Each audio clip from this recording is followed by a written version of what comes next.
Good morning again. I want to welcome everybody to the annual budget meeting of the Williamson County Board of Commissioners. First item, as always, on our agenda is the invocation and pledge. This morning it will be delivered by District 5 Commissioners Greg Sanford and Mary Smith. Please rise.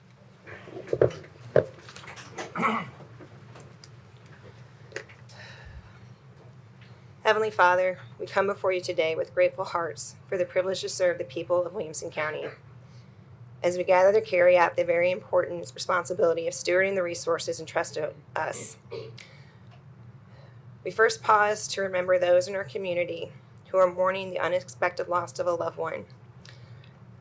And for Commissioner O'Neill, who recently lost his brother Scott, we ask that you surround the members of our community with your peace, comfort, and strength in the days ahead. We give thanks for our law enforcement and all our first responders, those who serve with courage and selflessness to keep our neighborhoods safe.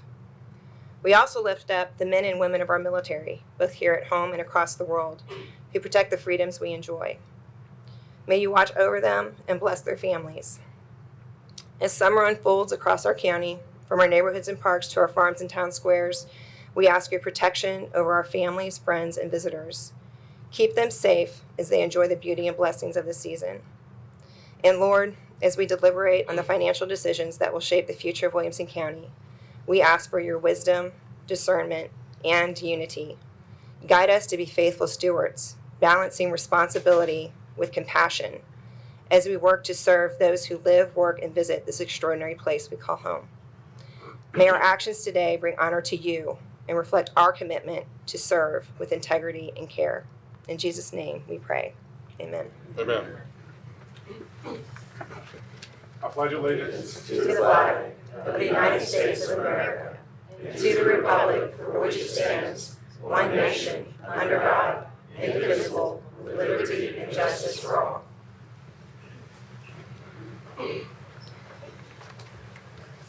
Next, we have our roll call. If the commissioners will press their sign-in button and present button.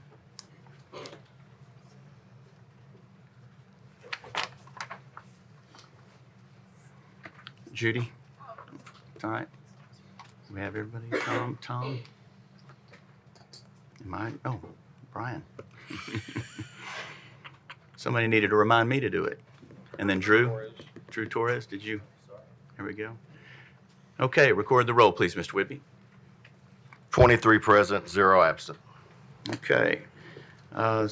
We don't have any citizens' communications, so we'll move on to communications and messages. Approval of the minutes. Oh, sorry, we do have approval of the minutes. I was skipping over that one. No, he didn't. They weren't ready.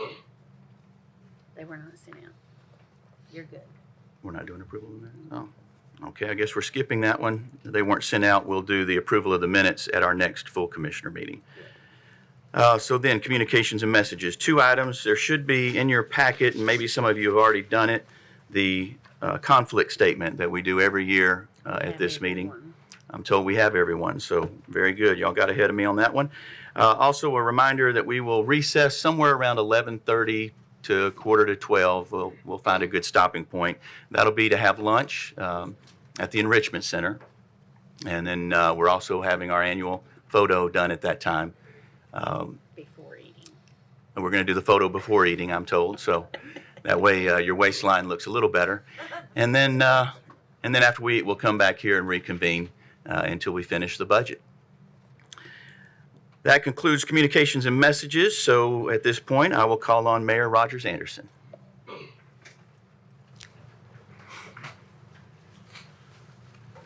Thank you, Mr. Chairman. I'm not going to go through the procedures that we normally do, asking Phoebe to come up because she's going to be living at this podium in a few minutes for several hours. So we'll postpone going through the snapshot, as I call it. But I do want to call your attention. I hope it's up on the board about the debt. There's always conversation about Williamson County and its debt.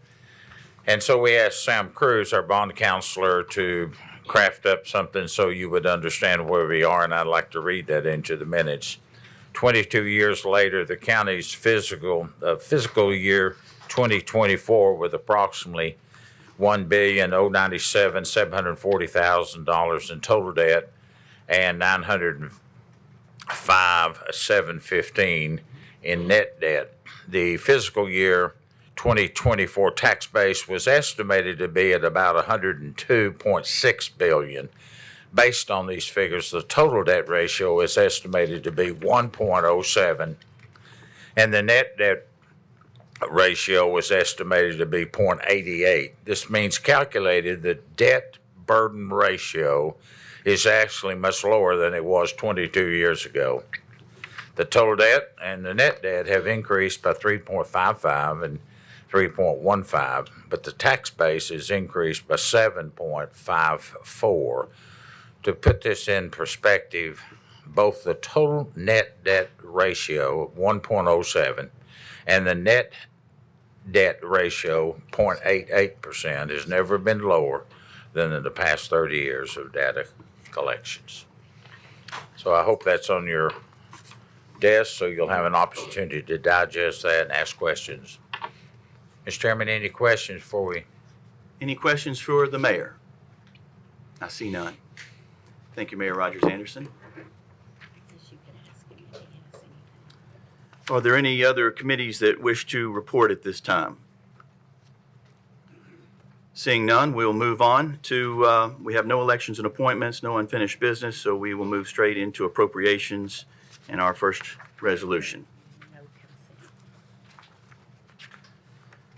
Resolution 6/2025-1, a resolution making appropriations for the various funds, departments, institutions, offices, and agencies of Williamson County, Tennessee for the fiscal year of July 1st, 2025 and ending June 30th, 2026.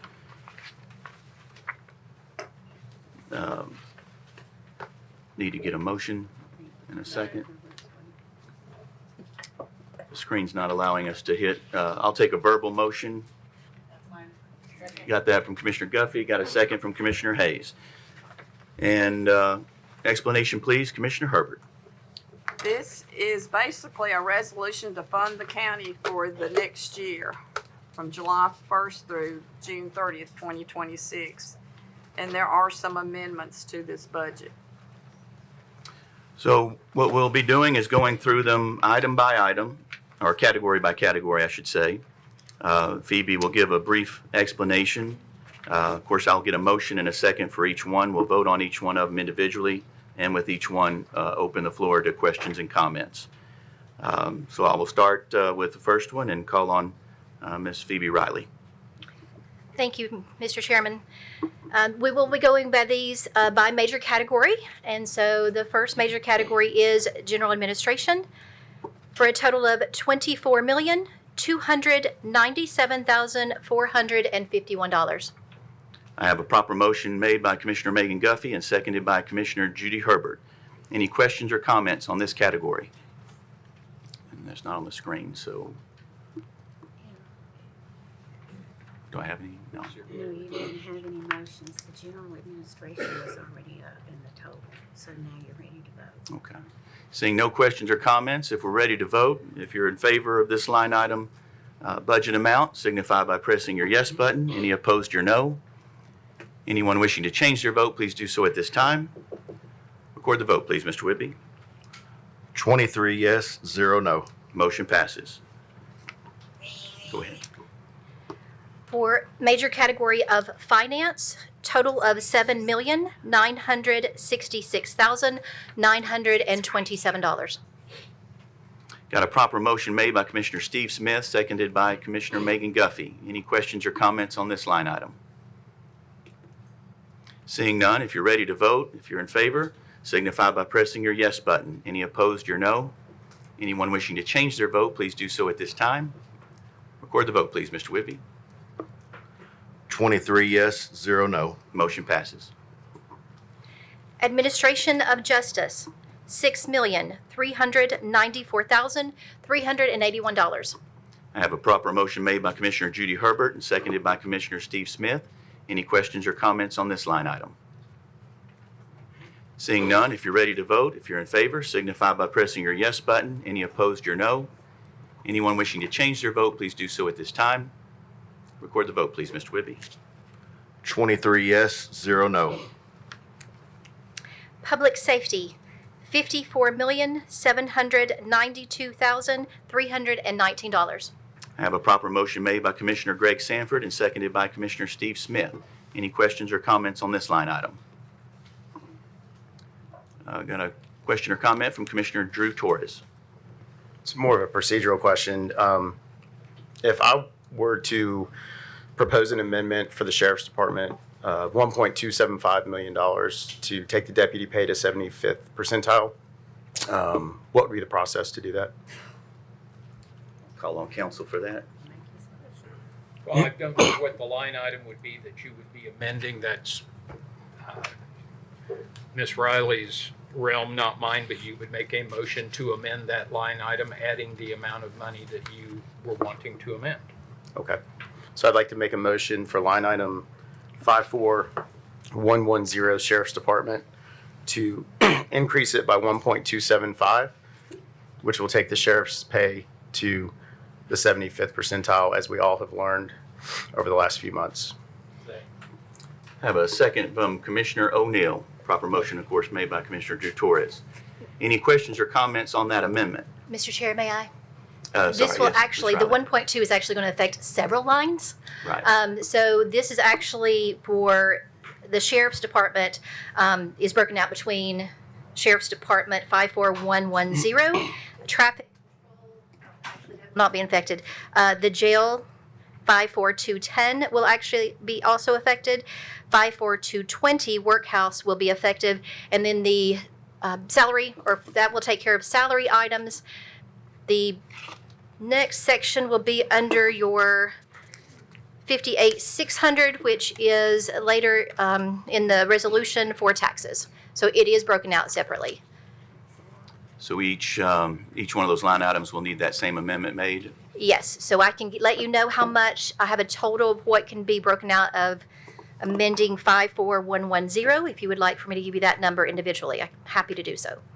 Sure. One question first. Are any of the previous line items that we've already voted on affected by this amendment? Not by this amendment, no, sir. Okay. Yes, please go ahead with those amounts. We just, So in Sheriff's Department 54110, this would be an addition of $898,929. Which line item was that again? That is 54110, Yes. 898 what? Could you give us- 898,929 will be the addition to this line item. We need to get Drew to approve that correct number. After she gives them all. No, we vote on each one. I think she's just wanting to be helpful right now and give us all the numbers so we have the information. Go ahead with the rest of the numbers if you could, even though they're not necessarily part of this motion, just so all the commissioners know what this amendment, how this amendment would affect each of those line items. Okay. In line 54210, which is the jail, this would be an increase of $177,507.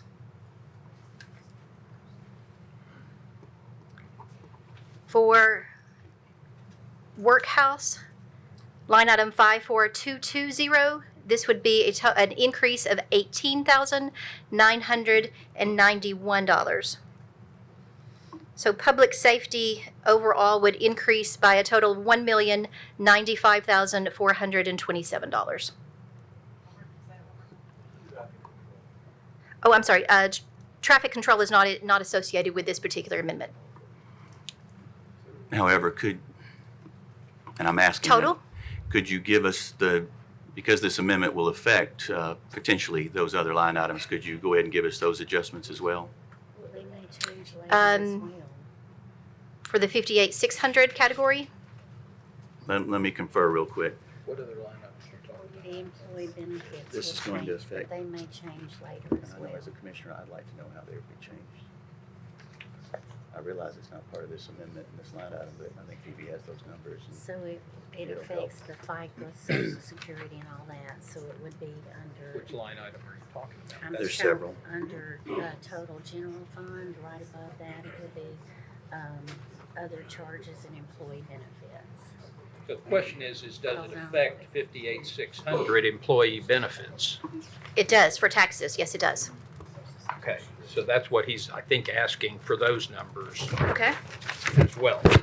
Oh, excuse me. So he's asking for the impact of the change to the sheriff, the public safety budget as it flows through the remainder of the budget, if at all.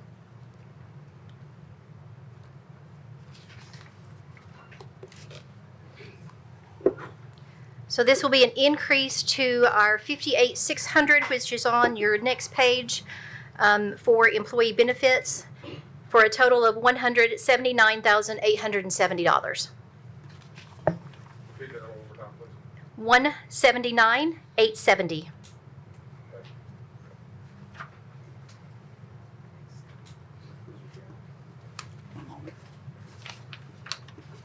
Are there any other line items that'll be affected by this amendment? No, sir, this would be it. Okay.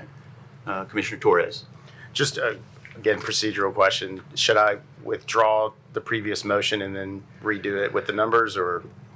No, I think you can amend the motion to reflect the The new- budget the new numbers math. presented. If the second accepts that, we don't have to go through a withdrawal and re-motion. Okay. So I'd like to, if I can, Mr. Chair, amend the previous motion for this budget to $1,095,427,000. That doesn't catch 5860 or 58,600, does it? Does he have? That's Right, that coming will up. be later on the next page. Okay. So I'd have to you'll make a do it motion, then? to make a motion there for Okay. that one. Next one. Okay. Yeah. Okay. Do another amendment when we get to that line item. Okay. Thank you.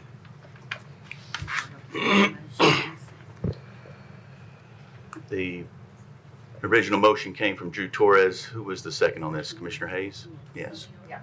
Any questions or comments on the amendment? It looks like the first one comes from Commissioner Greg Sanford. My question for the sheriff.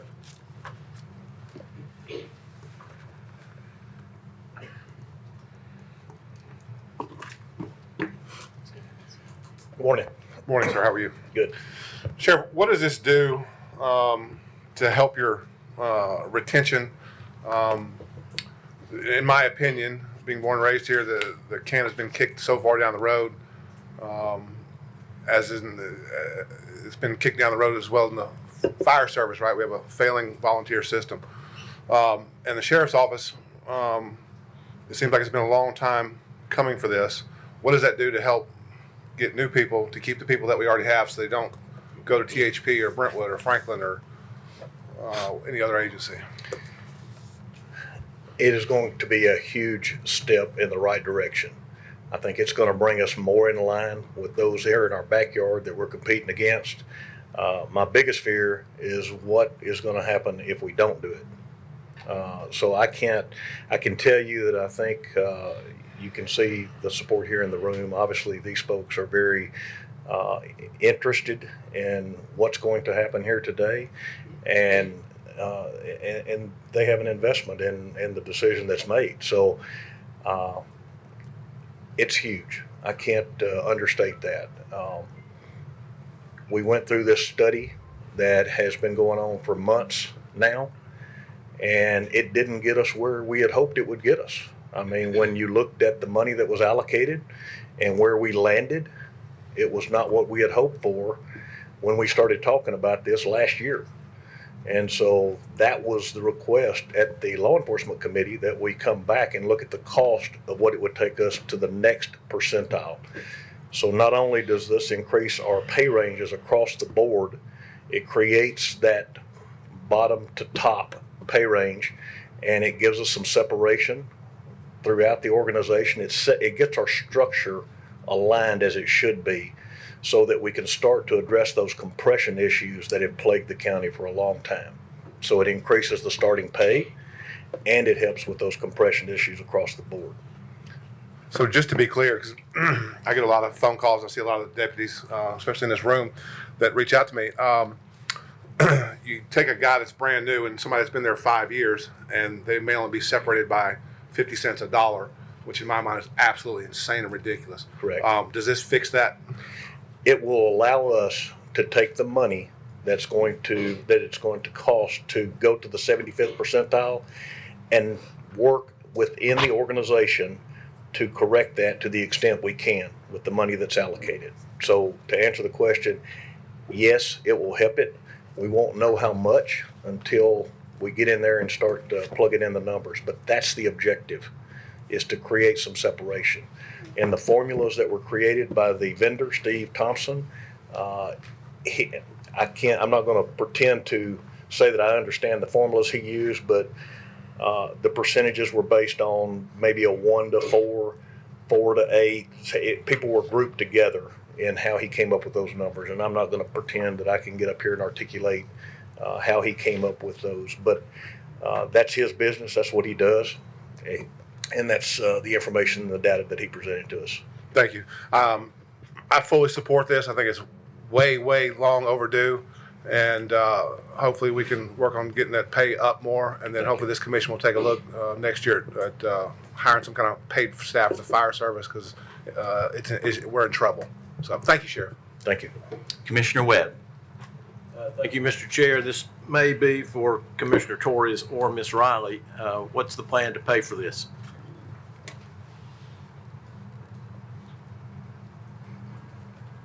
Go ahead, Commissioner Torres. Sorry. So thank you. I think there could be an opportunity to, and talking with the sheriff, to delay the $1.1 million that's in the budget. It's supposed to come from general fund for radios. Follow up, Mr. Chair. Yes. Okay, that takes care of 25, 26, but the pay raises will go on beyond that. So that's 1 year. I mean, when you do a pay raise, it's carries on. So I'm very fiscally conservative when it comes to this. And so I'm concerned about how we pay. And I'm also concerned, Matthew, the words of Matthew tells us in chapter 7, verse 12, do unto others. The golden rule is very powerful. It's taught to us from the time we're born all the way through. And there are a lot of good employees that we want to keep, and we don't want them to go to other places.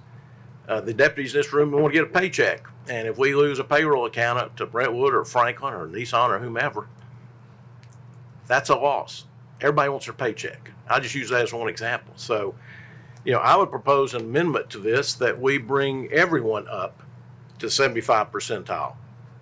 Now, that means some people will get a raise. So I think there's some confusion about this. When you do this salary and wage adjustment, some people may already be there because we've addressed the compression all across the county. And so we've got a 4% raise built into this budget. And so my amendment, Mr. Chair, would be that we take all non-Williamson County school employees and do this compression and this analysis and bring them all up, with the exception of the school system, because they have a different plan, to the 75%. I don't have that number, but I think it's about 2.2 million, roughly. So that's important to me, that we treat everybody the same. Now, the deputies, they earn their pay every day, but I think they need the support from the rest of the county, and we need to support the rest of the county. So that's my motion, that we increase everyone to the 75 percentile except the Williamson County school system. Thank you, Mr. Chair. I have a proper motion to amend the amendment to increase all payroll to the 75 percentile except for the school system, which is on its own system. I have a proper motion by Commissioner Webb, and I think I heard the second from Commissioner Herbert. So now we'll entertain questions on the amendment to the amendment. The first one I have on the board is Commissioner Richards. Commissioner Richards, on the amendment to the amendment. Yes. How do we plan on paying for that?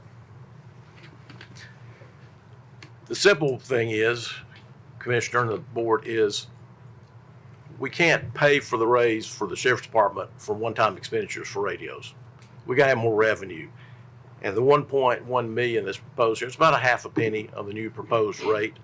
And so I propose adding a penny, and then we take care of everybody. We go from 129 to 130. That takes care of the sheriff, because eliminating the radios the next fiscal year, they're going to come back. They're going to need those new radios. We're going to do this all over again, so we can take care of it right now. 1 penny, everybody can go up to the 75 percentile. Any follow-ups? No, thank you. Commissioner O'Neill, on the amendment to the amendment. what's the information on the other departments outside the sheriff's department on how hard and the trouble they're having to attract and retain comparative to what's the sheriff's department? And I guess how long it takes to train someone from hire date to where they're actually effective in the other departments, because the sheriff's department is definitely different in that situation. You know, you hire somebody today, put $30, $40, $50,000 worth of training and equipment into them, and then they leave within barely enough time of becoming an asset, because when they're riding around in training, they may be an extra body, but they're not actually out there on the road. That's something that's very unique to law enforcement training. It's basically, depending on if they've been to the academy before, it's either 6 months to a year from hire date before they even start bringing real value to the sheriff's department. Or is there any other departments that are in that situation? I believe that might be a question for the mayor. Chairman, if I could, let me get our HR director up here.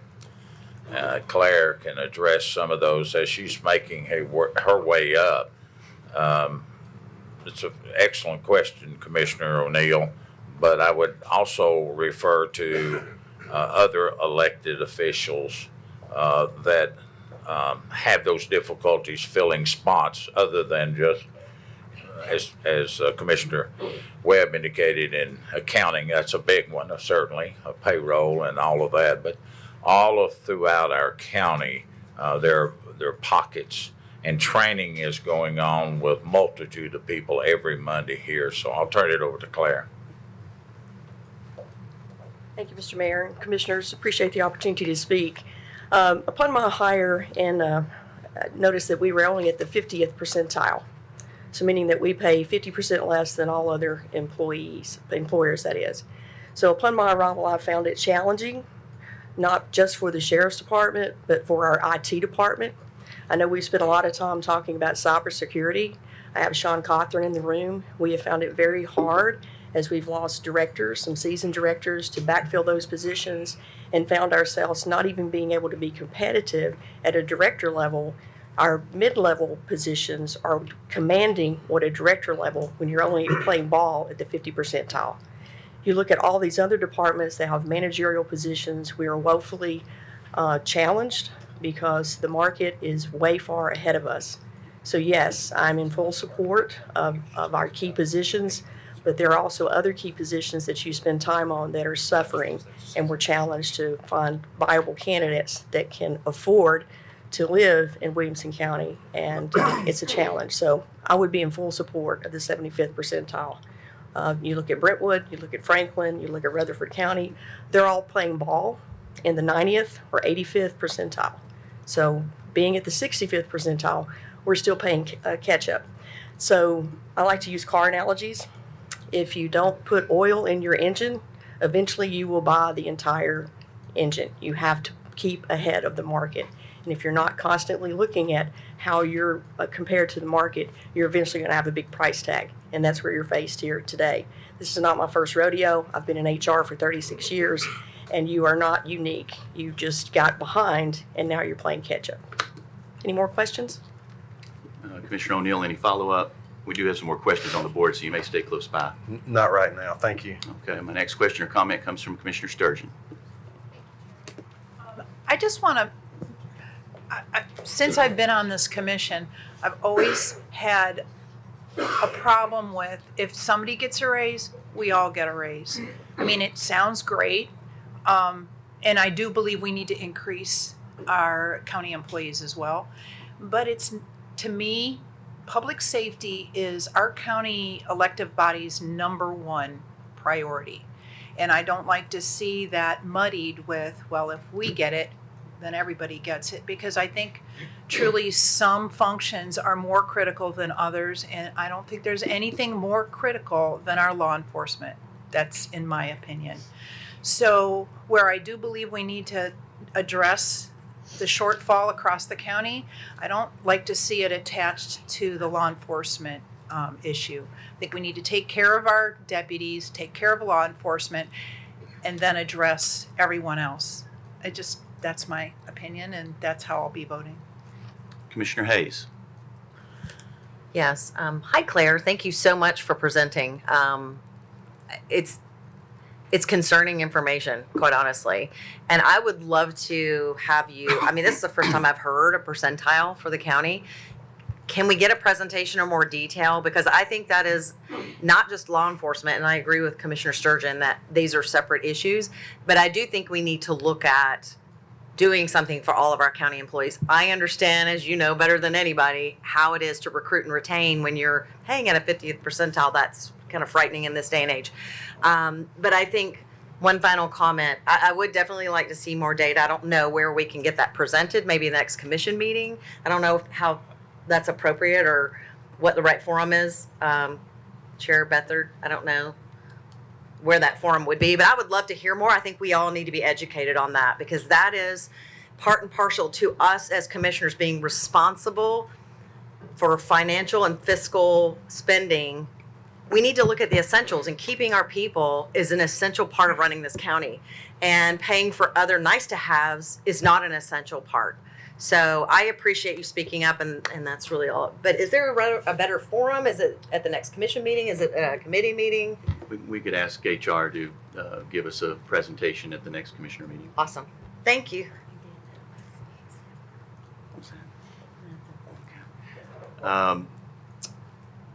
Commissioner Sanford's already spoken, so I'll go to Commissioner Herbert. Right, and I will come back to you, but you've already spoken on the amendment to the amendment, have you not? No. Oh, you have not? Okay, I'm sorry. Commissioner Sanford. Where I'd like to see the entire county staff get more money. I do support that. However, I cannot support Paul Webb's motion. It's very frustrating to hear that we're going to sacrifice radios, kick that can down the road to support the line item for the sheriff's office. I ran on public safety, and in the middle of the night, when you have 6 Peruvian gangbangers kicking in your front door, who are you going to call?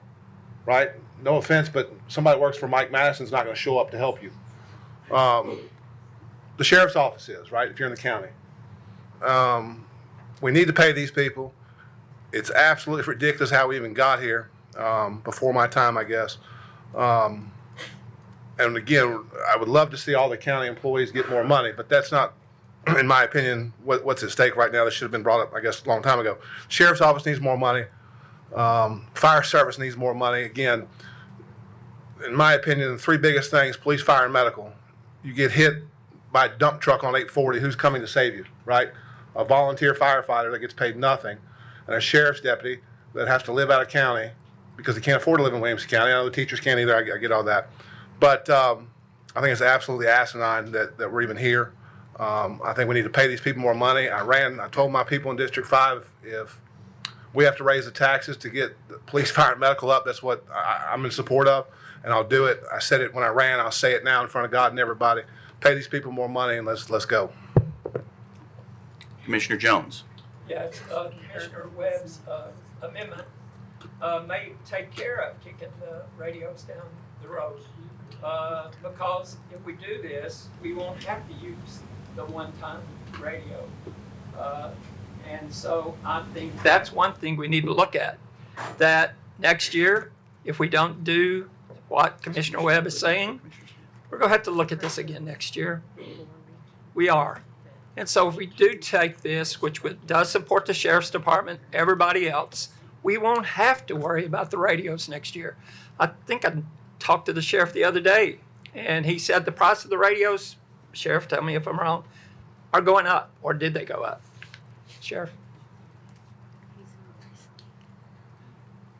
Sheriff, you Jeff, have, did the price of radios go up? I don't think the cost of the radio went up, but the tariffs that would be attached to it would make the cost of those radios more now. And who knows what it will be in the future. Yeah, I don't know. That's what you told me the other day. Who knows what they'll be in the future? That's correct. So with this, we are sort of taking care of the future and the now. That's my 2 cents worth. The rotation fell out of order, so I'll go to Commissioner Herbert. This is for the sheriff, please. This, oh, Yeah. but it is, your question or comment is on the amendment to the amendment, Yeah. which is for all. Which kind of affects it all. Sheriff, I guess my biggest concern about this is, well, for one thing, I know all the deputies and sheriff's department deserves a raise. But, they can't go on a call unless you got 911 there too. So that's the reason if we're going to do one, we need to do everybody. My other concern is you've done a lot of public relations pushing this raise. If this raise was so important for the deputies, why didn't you present that first before you presented $25 million in capital expenses? It's a good question. And the answer is we started on this when I came into office. And I was dependent upon the study that was hired through Steve Thompson and his company before I could, that was not my will. My will was to make or get us as much money as we could, but I was dependent upon his study. We didn't get those numbers until they were presented to the law enforcement committee. The fact that I presented the $24 million was for a records management software project that is it's at end of life. Where we're at now is at end of life. It's got to be replaced. And we're paying for future technology over an 11-year period at today's cost. So one has nothing to do with the other. We've got to have both, in my opinion. Technology is critical to run in the sheriff's office, but you got to have people to work the streets. So the pay is crucial. My priorities haven't changed. I came into office wanting more SROs in the schools to ensure that we had an SRO in every school, every day, all day long, and more deputies on the street. I asked for additional personnel. My second objective was to more pay for the deputies and to fix the compression issues. That was dependent upon the study, which was out of my hands. I've tried to be as involved in that as I can. We got the results. They weren't where we needed to be. And that's when my public relations campaign started. When the results of the study did not produce the outcome that I had hoped for. Second question is, you've been given 18 new employees within a year, with 9 months basically. Why is overtime almost double for the last few years? Well, I can't speak to the last few years. We're cutting overtime. This year, for the first time, I think we came in under budget in overtime at the Renaissance Fair. We're only given $70,000 to cover that event. And we came in under budget on overtime. I anticipate that we're going to do the same thing at the fair this year. That's a strategic plan that we have in place to replace overtime dollars with stipends that are defined budget numbers that I'm working with finance on that will go into place next Monday that will additionally cut overtime hours. But until we're at full staff, we're going to continue to have overtime. We can't dictate when the calls come in. If they come in at end of shift or near the end of shift, you're going to have overtime. When we have special events, we've got to pay overtime. When we have activities at schools, that includes comp time and overtime. So, but it did increase this year from last year. Your overtime budget did. Well, I know we asked for a transfer from the salary line item to the overtime line item. We did that last year as well. I can't speak before I came into office, but that is in direct relation to trying to get back up to full staff. You're always going to have more overtime. The fewer officers you have, you're going to have more overtime. One more question, and you may have to educate me on this. It's my understanding on our patrol that they could work up to 86 hours if needed, if they have a call right when they're getting, and now they've been told they can only work 80 hours, so they're already getting a cut. So this raise won't help with that cut. They can work as much as needed. They previously were working a 22, 36-hour schedule, which is a 12-hour shift. That's not safe. It's not safe for the deputies. It's not safe for the citizens who they're out there serving. They're going back to a 20/80 schedule, and that's a 10-hour shift. That's going to be much more effective, and I think it's going to help us with the overtime rate as well once we get to full staff. They're going to be making more an hour to, in essence, work fewer hours over the course of a year. But all employees are paid an hourly rate. They're not paid an annual rate. My question, are they gonna be working 4 days a week? Point of order, Mr. Chairman, on the amendment. Yeah, we are still supposed to be Yeah. discussing the amendment to the amendment, which is the idea of giving a raise To everybody. to everybody in the county, except for the school system. That would bring everybody to 75 percentile. This was just my question. What are the hours? And that's it. That's all my questions. Well, right now, we're still at 12 hours because this hadn't went into effect yet. The jail has actually transitioned to 10-hour shifts. Patrol is still on 12-hour shifts, but we're in the process of transitioning to a 10-hour shift. Thank you. Commissioner Smith on the amendment to the amendment. Yeah, so I agree, and I think Claire, I want to thank her for all the work that she's put into adjusting the salaries and doing those studies. I know she's put in a lot of hours, and the sheriff's office has put in a lot of hours. I do think that we need to have some sort of session to kind of discuss where to get everybody up to that 75th percentile. I do think that's important. But also, I do think the public safety is a top priority, for this commission right now. This is something that's been brought to our attention, and I think we need to address. I think the question everyone's asking is, how do we pay for this? And I think it would behoove us to not consider all the other opportunities we have. And to me, property tax raises should be a last resort, because that impacts everyone. It still impacts everyone's ability to live in this county. And in my part of the county, people have gotten hit hard just with the reappraisals. So I do think there's been some really important options that have been brought up here, especially in cutting our expenses. I think we have some options to look at this year with regards to the insurance costs and bringing those down, as Commissioner Lawrence spoke to earlier. There could be significant recurring savings year over year. We've already seen that this year we're expecting and projecting maybe $3 million in savings on our insurance benefits. That's just for a quarter. If that were for a full year, that'd be another $12 million. So I think that as far as this amendment to the amendment, I think we can look at this, but I think we need to assess where we're at maybe mid-year and see if the money's there in fund balance to do the additional funding of raises for the rest of the county.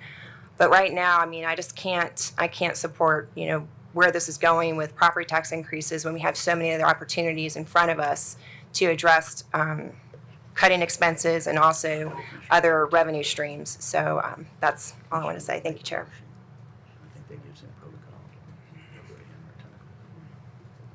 Commissioner Webb. Thank you, Mr. Chair, but since I've spoken to this as sponsor. That's what I was just asking for some counsel on. I believe since you made the motion, you get first dibs. Okay, thank you very much. Some of the comments I've heard, I want to make sure everybody understands this. In this budget, we have a 4% overall raise. That's there, so we're not cutting anybody's raises. And the survey, as Claire mentioned, it looks at all the positions. And so, the person cutting the grass may be making $20,000 a year, and that may be market. So they would get zero raise other than the 4%. But we may have a sergeant in the deputy that is $5,000 below the 75%. So they'd get a $5,000 raise and the 4%. So this is not, what I'm proposing is not about taking anything away from the sheriff's department. I'm supporting the sheriff's department and everybody else, because it takes a team. Everybody works together to make this county great.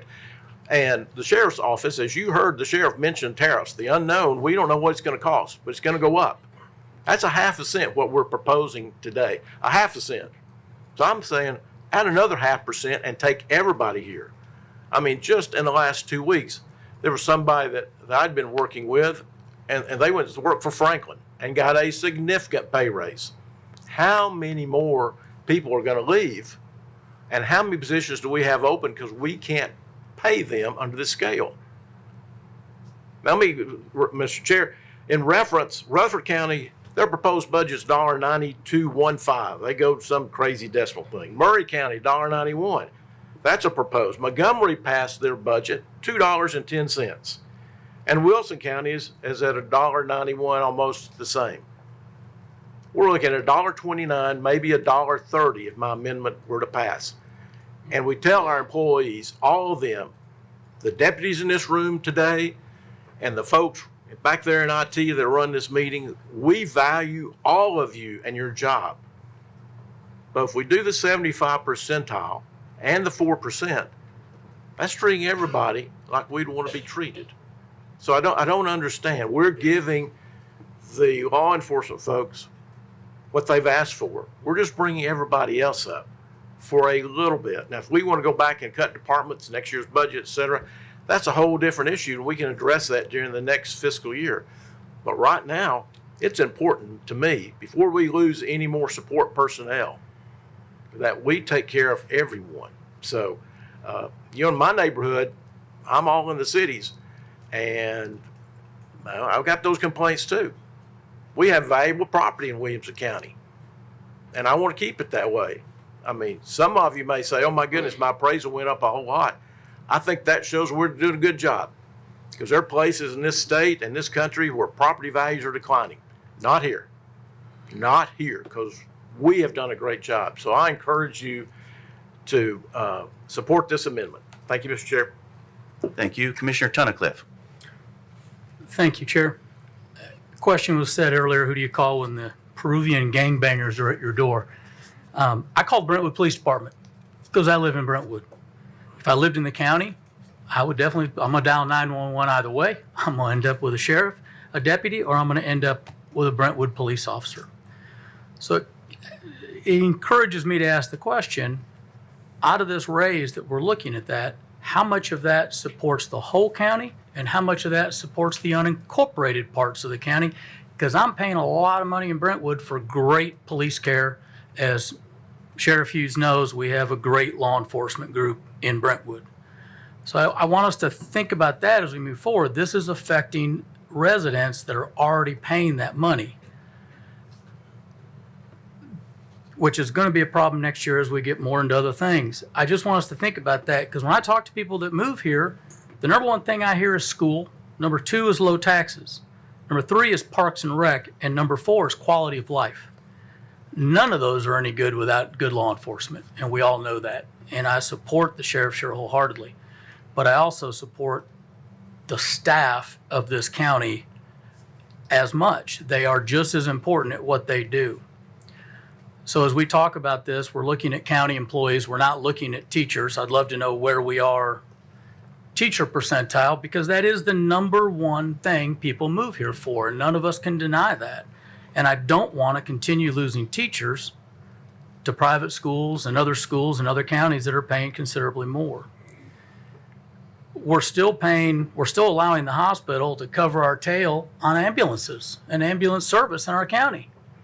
I think we're $4 million short still, $5 million short that we're letting the hospital pick up. We got a lot of things that don't get completed in Williamson County and aren't handled correctly.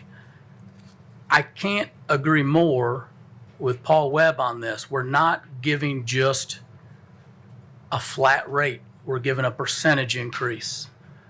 I know Sean struggles finding qualified people in IT. It's impossible in Nashville right now. He needs to have more money in his budget to keep our IT systems running. I think we have to do this for the entire county staff. I don't see how we don't take care of everybody. Thank you.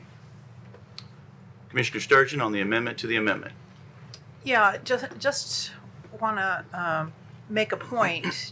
Just because your property value has gone up doesn't mean you have more cash to pay that bigger tax bill. And we can just say, it's just a penny, but that doesn't mean anything to mom and pop taxpayer. That doesn't mean anything to them. What means something to them is when they get their tax bill and it's significantly higher. I know that many of our municipalities are also experiencing 30% tax increase. And if you're in the county and the city, now you're paying both. So I think we just need to be more careful about what a penny means. And I think we should address the rest of the county employees after we've studied it and the commissioners are fully informed on what it's going to mean to our next budget. So I would vote against this amendment because the amendment to the amendment for that reason. Thank you. Again, Commissioner Sanford's already spoken to the amendment, so I'll go now to Commissioner O'Neill. This will be my second time speaking too, Oh, is it? Okay. It's hard to keep track when you've got all this. I believe Megan Guffey has not spoken to the amendment, so I will call on her now. Thank you, Chair. I do have a question. I think Ms. Riley can answer this because we have discussed it in our budget meetings throughout the spring as we drove this discussion. There was a statement about, what 1 penny means to a taxpayer here in Williamson County. And I think we had an answer to that when we talked about what if someone owns a home that is $800,000, right? What does 1 penny mean to that homeowner? And that may actually be He's got question. his calculator out, so Yeah. I'm thinking he's working. Or maybe it's a His head's down. That or $600,000 home, but just the average home in Williamson County, $800,000 home at a penny, it's $20 that we're talking about here. Okay, thank you. Per year. That's Per year, yes. $20 per year. Thank you. Now I will go to Commissioner Sanford. To all the commissioners that live in the city that may have a hard time with this, right? You still drive through the county. You get in an accident, you get robbed, carjacked, whatever. You typically have those problems, but it could happen. And you drive through the county at some point just because you live in the city. Or to the jailers that keep our prisoners locked up, right? They're short-staffed. I go there on a regular basis, and I have to wait a long time sometimes because they're understaffed. Sheriff can't get people to work in the jail. We are the richest county in the southeastern United States. We need to pay these deputies accordingly. And no offense, and again, I fully support the rest of the county staff getting a pay increase. But I don't necessarily think we can do this in the 11th hour. But no offense to the guy filming this meeting in IT, he didn't have to risk getting shot every day. Pay these people what they deserve. Thank you. Commissioner O'Neill, did you pull your request? You still want to speak? Still. Okay, Commissioner O'Neill. I've heard some people say, that are we paying for the law enforcement in the cities? They're paying for that already. That, in my mind, and I worked in municipal law enforcement for 32 years. They pay extra for that, but the sheriff's department duty is a constitutional office that's required to be in every county, for one, and the other, who comes and answers that call when you first call the police is only a very small part of what the sheriff's department does. Brentwood Police Department doesn't run the jails, it doesn't serve the civil papers, it doesn't protect the courthouses, it doesn't do all these other things that the sheriff's department does as a countywide law enforcement. And the sheriff's department sometimes does answer calls in the cities. It's sometimes by request, sometimes the departments are running short. So it's not the cities are paying for a service just for the county, because it's a service for everybody within the cities and within the county. So it's the patrol division in the sheriff's department is probably the smallest division in the sheriff's department. So that would be what you would see. The ICAC is ran by the sheriff's department. That's Internet Crimes Against Children. There's some of the departments don't have designated drug units. The sheriff's department is responsible for working those cases all over the county to include in the cities. So these are something to think about. We're thinking, well, we already have, why would the people in the cities, which is who I represent, everybody's in a city, why would they want to pay for this? And I think they not only do they have a duty to pay for it, for the people I talk to, if we had some way to do this and did a poll I think they would easily volunteer to pay extra for the sheriff's department to be paid more. I just do. And that's why I support this. If I thought that they were completely against it, it would just kind of be a tough situation. But these citizens support their law enforcement and want them to be paid well and want them to be the right people in these jobs, not just somebody that can't work anywhere else. And that's what happens when you don't pay enough. That's the only people you can get, or you have to leave the positions blank. And that doesn't help anybody either. So thank you. Thank you, and I apologize to Commissioner Mason. She should have spoken before Commissioner O'Neill because she has not spoken yet. So I'll call now on Commissioner Mason. Thank you. I was going to reserve my comments for the original motion, but the amendment has gotten, or amendment to the amendment, it kind of segues into what I want to say. And so it's important for me to say this as the chair of the Law Enforcement Committee. So again, I'm not sure whose short list I got on, but this is another committee that I'm chaired that has led to all of this discussion. And I want to be very clear when I make these comments that the Law Enforcement Committee for years has been asking for a study from the Sheriff's Department for compression. For years. I've been a county commissioner since 2017, and I know personally myself with Sheriff Rhodes and then with Sheriff Hughes, we have asked for this study. I've had conversations with Sheriff Hughes about this study. He brought it to the county Law Enforcement Committee and presented it at 65%. And the Law Enforcement Committee said, what if we go to 75%? What does that look like? We asked for this information. We have been asking for this information because we have got to get our law enforcement where they need to be. Now, I also agree that we need to get our county employees where they need to be. So I want to be very clear about that. But I want you all to understand when we talk about law enforcement, what we're talking about. Most of you all know I'm the deputy district attorney, and I want to tell you a little bit about my day yesterday. Yesterday was a holiday. I didn't work. I woke up to a phone call doing a debriefing with General Edmondson and Deputy Duddy about the standoff that the county had the night before with an individual suffering from PTSD that could have resulted in the life of not only our officer, but that individual. I then continued my day, got a phone call about a child ICAC case, which is Internet Crimes Against Children, with Franklin. They aren't able to access the phone. You know what they said to me? We'll go to the county. They may have the technology to do it for us. My day continued with another call involving a child pornography case, which again was going back to the county. I concluded my day with a homicide in Fairview. This is my day off, and this is what I deal with. And I'm taking phone calls. I'm not boots on the ground. I'm not dealing with dead bodies. I'm not having a gun shoved in my face. And so I highly, strongly support this raise for our sheriff's department. But I also think that there are other members that work, whether it's in the civilian side of the sheriff's department, whether it's in our county, and if we're able to give them where they need to be, I'm all for it. But if we're going to pick and choose right here today, then I stand behind the sheriff's department every day today, and my vote is yes. Commissioner Webb. Thank you, Mr. Chair.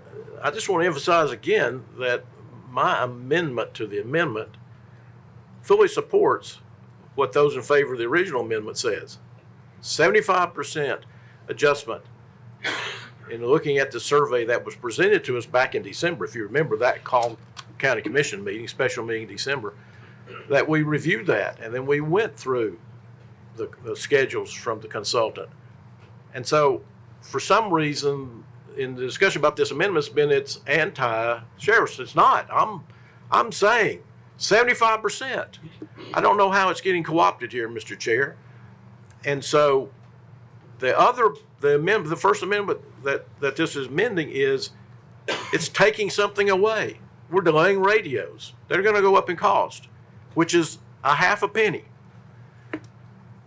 So we raise a full penny. We get the radios. We try to address the entire county's issue with pay.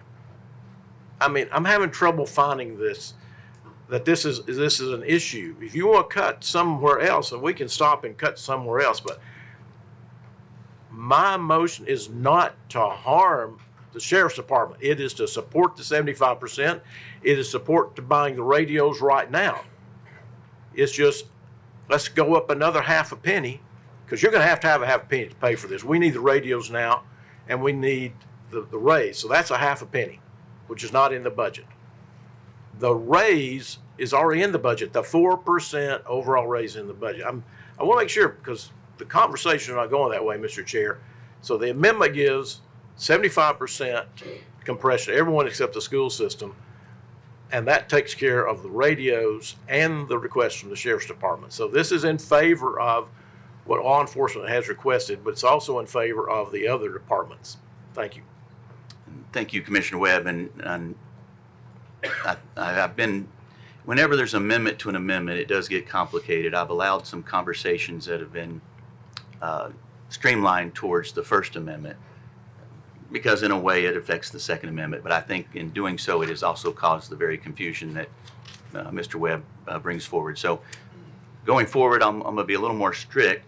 I get it. A lot of people want to talk about the raise to the Sheriff's Department. We will.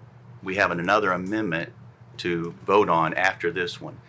If you've pressed your to speak button now, I will ask that you center your questions around the idea of, in addition to the raise that is in the First Amendment, we are now asking you to consider or ask questions surrounding the idea of giving that same raise to the rest of the county.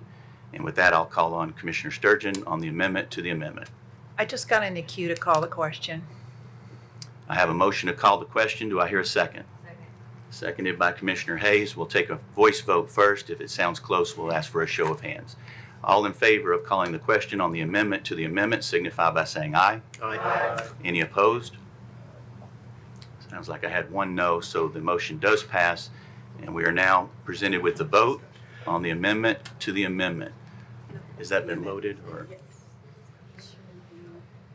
It looks like it has been loaded, so. How does it say motion to amend public safety? Jamie, is this the amendment to the amendment? Okay, I'm told that it is, so if you are in favor of the amendment to the amendment, I realize the title is a little confusing. Category you're under. It will impact other categories, but right now you're under public safety. All right. So yeah, the title is for the fact that we're under the umbrella of public safety, but this is the vote now for the amendment to the amendment, which once again would be to raise to the 75 percentile, not only the Sheriff's Department, but all other departments minus the schools. If you're in favor of that, signify by pressing your yes button. If you're opposed, your no. Anyone wishing to change their vote, please do so at this time. Record the vote, please, Mr. Whitby. Motion fails. We're now on to the amendment. Once again, the amendment is to raise to the 75 percentile the Sheriff's Department. And I will open the floor to any questions or comments surrounding that amendment. I guess we all got them out on the other one. Commissioner Webb, do you wish to speak? I just want to raise again the idea of delaying one-time purchase of capital assets to pay for salary adjustments is not fiscally conservative, and so I would look to the folks that are supporting this to figure out a way to pay for the radios other than, or pay for the raise other than deducting this capital improvement, because we're going to have to buy the radios, and the sheriff has said the price is going to go up. So, you know, that doesn't seem fiscally conservative to me, so I have a problem with it. You know, if we want to give the deputies the increase, that's fine, but let's find a way to pay for the radios. Thanks. Commissioner Sanford? If we vote yes for this, was it specific in Commissioner, oh, he's shaking his head no, that we don't have to forego the radios? You just made a suggestion that we could forego the radios, perhaps, because of the sheriff's lead. Okay, I say buy the radios for him and give him a raise. Commissioner Morton? This is Commissioner Sanford. I just want to make sure. I think the amendment is only to raise. It was not to also remove radios. So we are just voting to raise to 75% to solve the compression issues in the Sheriff's Department.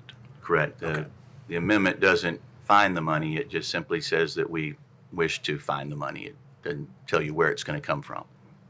Hope I explained that clearly. Commissioner Smith, Mary Smith. I guess probably have a question if this is the right time to bring this up because the sheriff did do a good presentation on the radios and how to extend the life of them. They last for 5 to 8 years, and right now they're on a 5-year. I don't know if now though is a good time because we're only talking about the amendment. We're not talking about capital. Yeah, correct. This should be on the amendment of whether or not we want to raise So we can bring that up this later. line item Okay. by the you. amount that would give the 75 percentile. Was Commissioner Herbert next? Okay. Commissioner Herbert. My question is, how's this going to be paid for?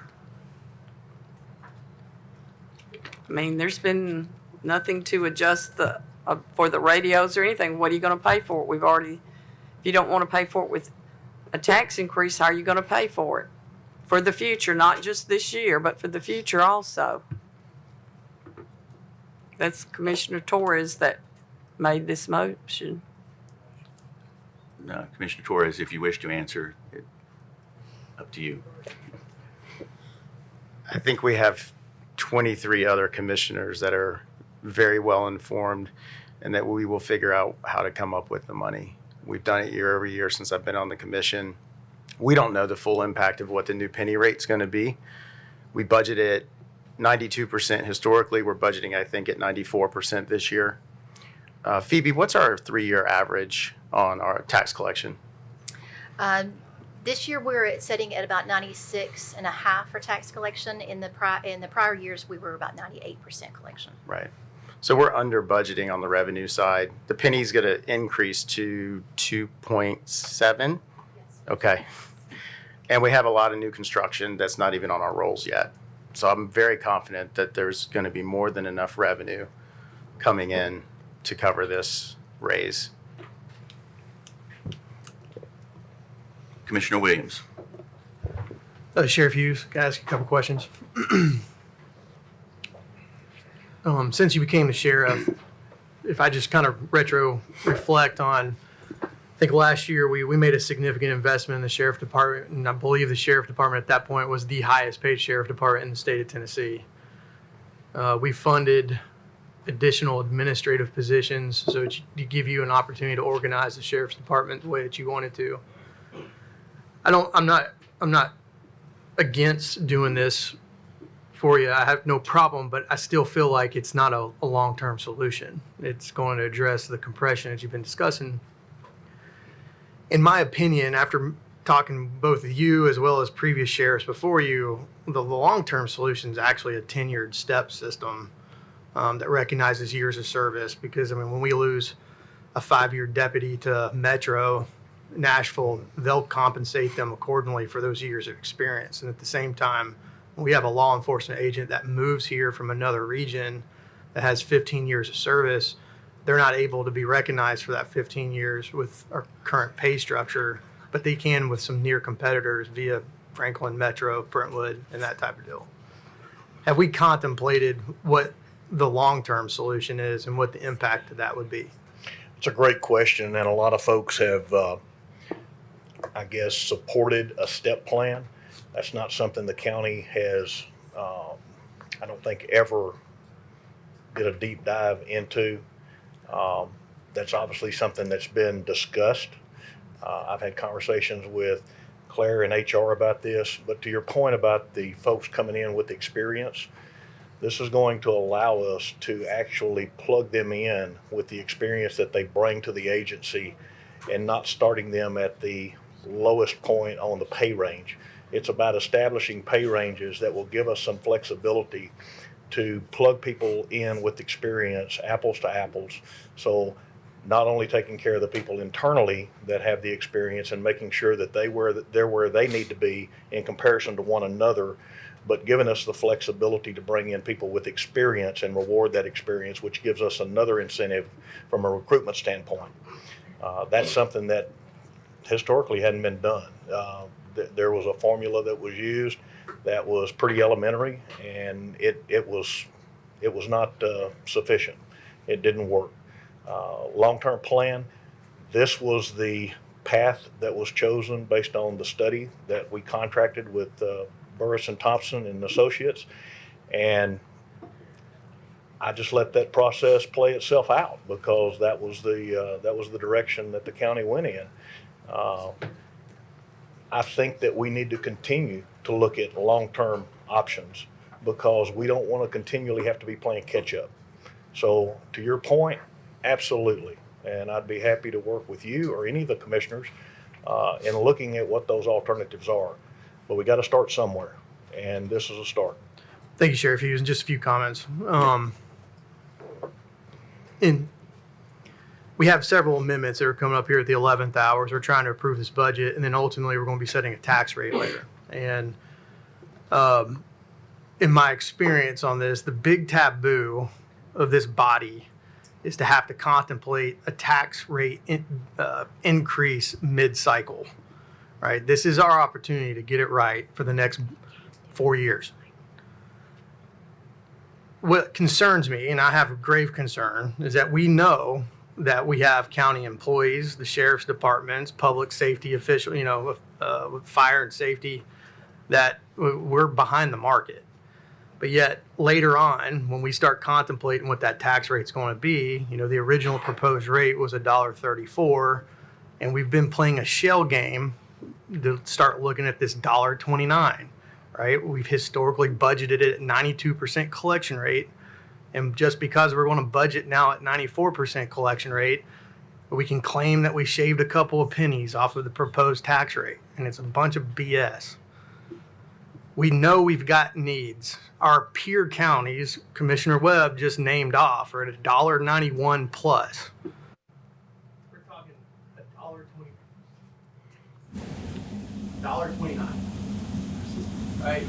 A few pennies here or there, get it right. We need to be careful when this comes up later. I don't mind supporting this amendment, give you what you need, Sheriff, but later on, when we start about, let's keep all these things in mind, because there are things that we're going to have to address. And by claiming we shaved a couple of pennies off because we're doing a shell game with budgeting, that is bad mojo. I would not recommend that. That's all. And halfway through that, our system went down. So let's give a second here. Should we take a recess, or do we need just a short amount of time? I just have to defer to them. Sean, Sean, do we need a recess? you're good? We're not good. We're not good. It's still down. And when we resume, Commissioner Williams, if you wish to repeat some of that, I'll give you that time to do so that it's on the record. It's like they think they're taking a recess. I don't think we're taking a recess at this time yet.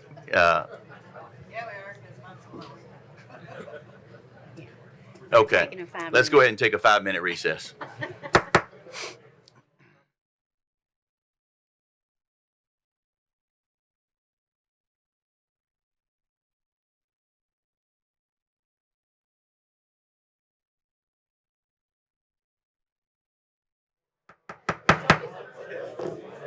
If the commissioners can start making their way back to their desks, I think we're back up and running.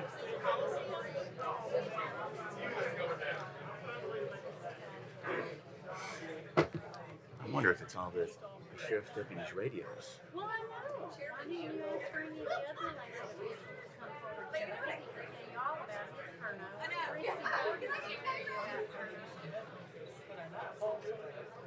Not now, because the amendment's gone. We're on the amendment now. Yeah, it's not germane.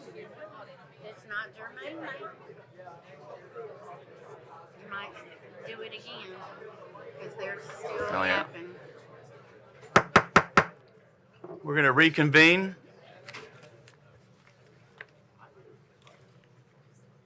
And pick back up where we left off with the motion on the floor for the amendment, that being the First Amendment, and the second. We were going through questions and comments at that point.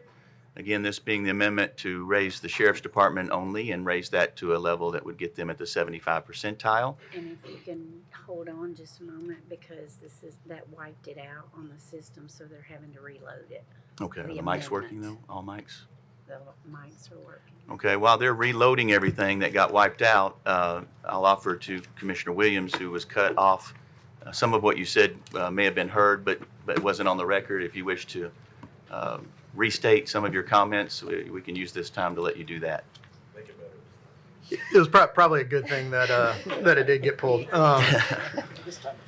But I think the point is here is that we're making, this is a fairly substantial 11th hour amendment that's being contemplated. This isn't going to be the only one that's going to be contemplated today.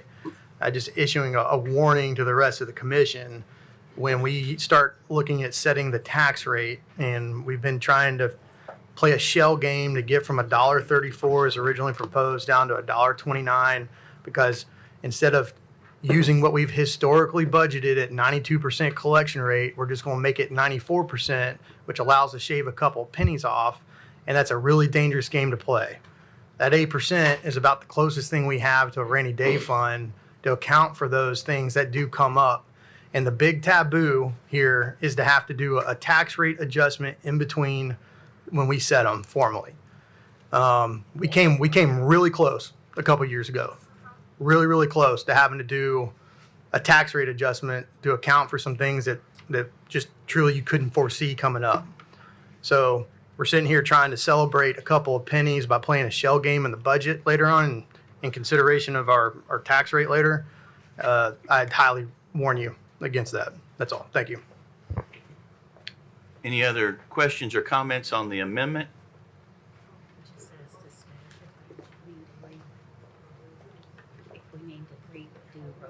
Do we need to do redo roll call, Mr. Whitby? Do we need to do it just to clear our screens? Okay, now I think she may have it. She was inputting the amendment. Our screens on our end ask us to hit our present button. I don't know. Oh. No, ours is showing present, and actually two people Okay. requesting to If speak. you're seeing that on your screen, go ahead and hit present. It'll change the screen to this to where we are, this line item that we're voting on. Okay, I have Commissioner Guffey. Thank you, Chair. I, having served on the Budget Committee this year, I also, and on the HR Committee, I agree in spirit. I agreed with the prior amendment to the amendment. I am, really hoping to support the sheriff's office and all the deputies and everybody that works there in the sheriff's office. My concern is, to echo Commissioner Williams, we work as a body to balance our budget appropriately and conservatively each year. And I am struggling with this amendment because I don't see yet a solution to fund this amendment. And we've run this through the Budget Committee and the HR Committee, and I'm sure the Law Enforcement Committee several times, and I still have not seen a viable solution to fund this with our balanced budget with the proposed tax rate as it stands. So I want to say things that I've heard some of my fellow commissioners say. I feel strongly that before I can vote on this, I would need more information. And I want to support law enforcement, but I want to do it in a way that keeps our county secure from a fiscal responsibility standpoint. Thank you. Commissioner Herbert. I agree with Commissioner Guffey. It's like it's thrown out there and everybody's doing this political move. They want to give these raises, but they don't want to commit to a tax increase, and it's all political. Sometimes we just need to do the right thing. I'm so sorry that the previous amendment to the amendment did not pass, because there are lots of departments in this county that are struggling to fill positions. And I'm going to say 911's a big one, where the deputies can't respond if they don't get the 911 call. This is very difficult, but I'm just going to say this, and I probably shouldn't, but I'm going to say it. And these raises are not going to solve the problems at the sheriff's department. There are other problems in the sheriff's department.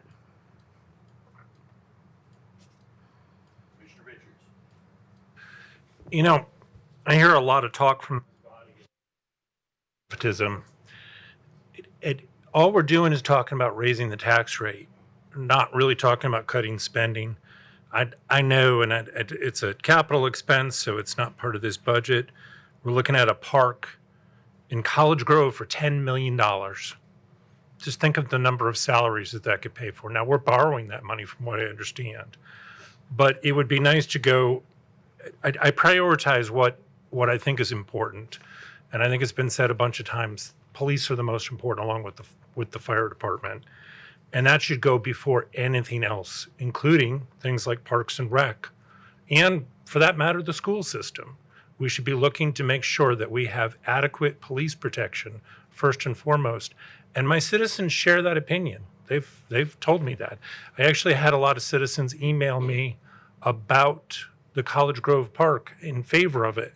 When I explained to them that we're $1.2 billion in debt and going up, they changed their mind. They said, no. I'm like, we need to spend that money on the sheriff's department. It's just my 2 cents.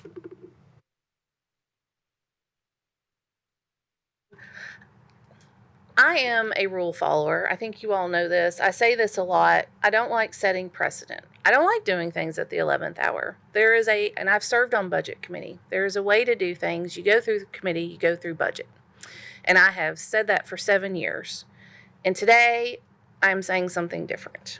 And I don't take that lightly. I have wrestled with this. I don't like being the person saying, let's change it at the 11th hour. We have rules and committees for that very reason.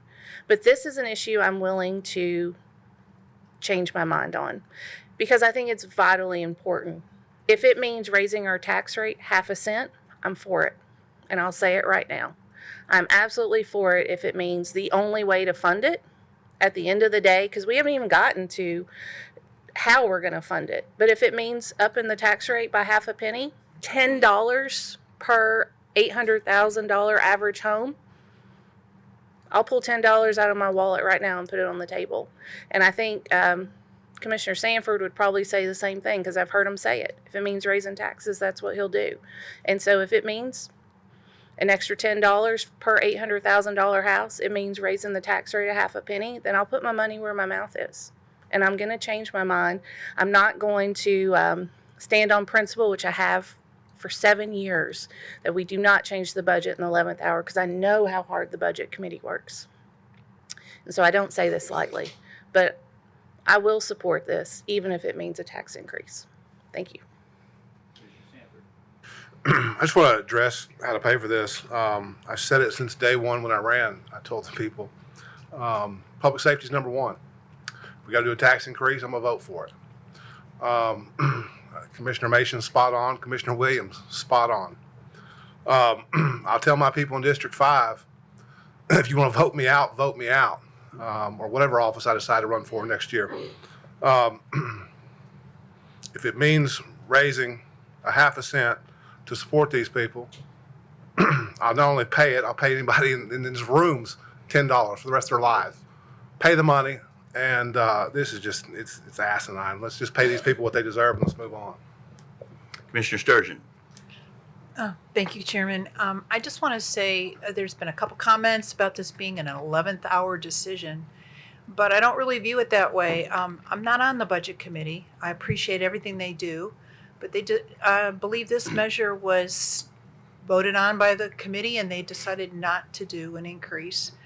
And this is an opportunity for me to have a say and for the rest of the commission to have a say on whether we do this or not, which I have not had until this moment. So I plan on supporting this amendment.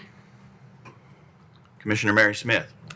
I just want to confirm what Commissioner Sturgeon said. This was something that was brought up twice during Budget Committee as a member of the Budget Committee. It was brought up at 2 separate meetings. However, the recommendations at both those were to not do, actually it was just half of this amount during the Budget Committee. So I just wanted to confirm that this did come up for discussion. Thank you. Commissioner Herbert. This is for Phoebe. Phoebe, we can't increase the taxes 0.5 penny, can we? There are neighboring counties that actually go out 3 decimals.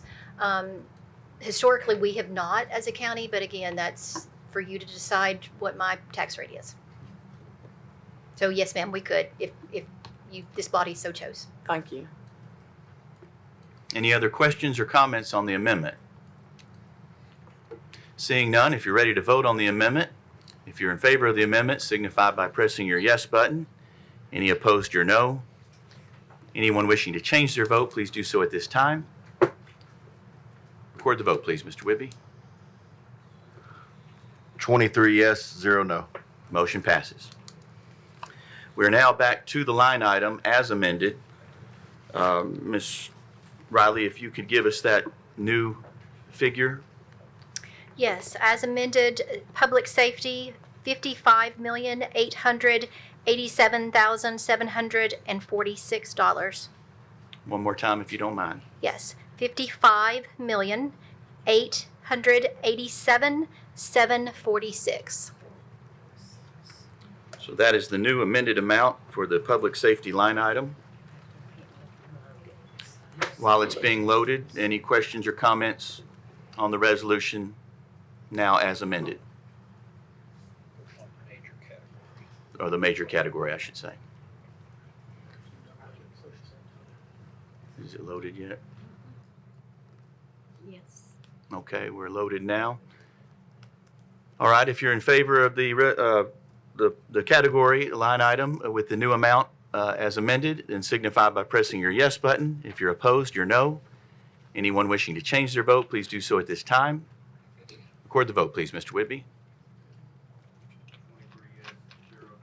Motion passes. You can take us to the next category, Ms. Riley.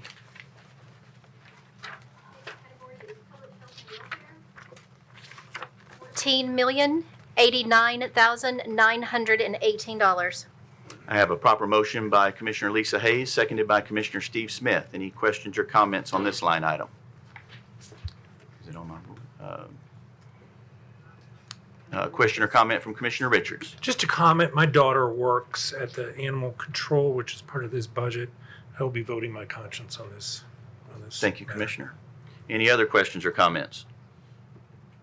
Seeing none, if you're ready to vote, if you're in favor of this line item and the budgeted amount, signify by pressing your yes button. Any opposed, your no. Anyone wishing to change their vote, please do so at this time.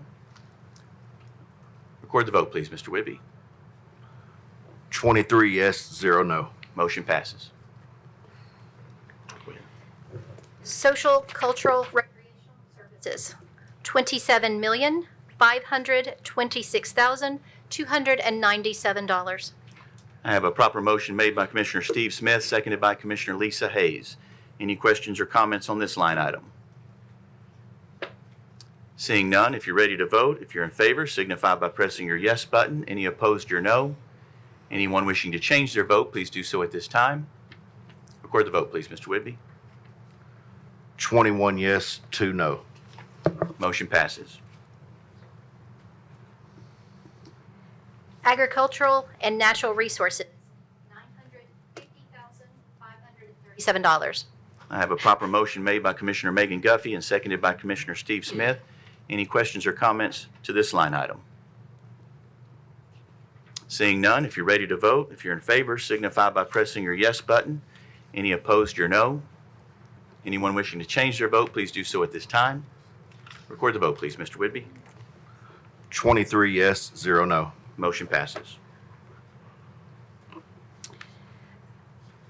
So we do have this one, this will be affected by the previous amendment. So Yes. So originally we had a total other general government of $38,061,690. That would be reduced by $179,870 from the previous amendment. Do I need to? It would be Well- reduced. Oh, I'm sorry, increased. Yeah, So let me, I'm You helping. need you need a motion to amend to the new amount as a result after of we what get the you. first motion, right? Yes. So I need a motion to get it on the floor first. I think I had those up. Okay. Proper motion to bring it to the floor, made by Commissioner Judy Herbert, seconded by Commissioner Greg Sanford. Any questions or comments? I believe I have one from Commissioner Torres. I was just going to make the motion. Make the motion to amend. Yeah, go ahead.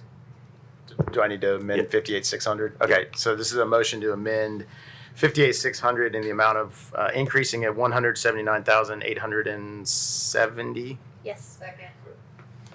Proper motion made by Commissioner Torres, seconded by Commissioner Hayes.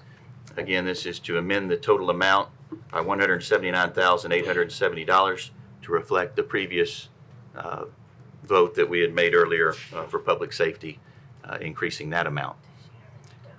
And what is the new total for this line item?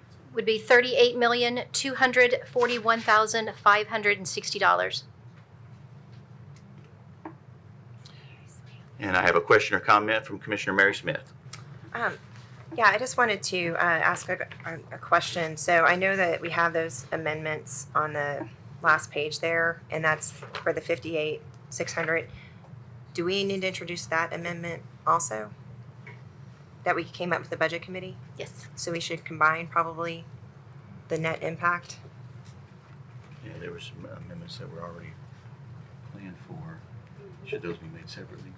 I would do them separately.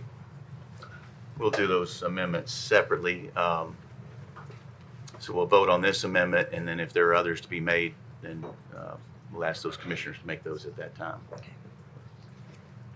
Any other questions or comments on the amendment made by Commissioner Drew Torres? Time out. So, did the 38 already include the budget committee amendments? No, we're going to do those separately. No, you're right. Commissioner Tunnicliffe.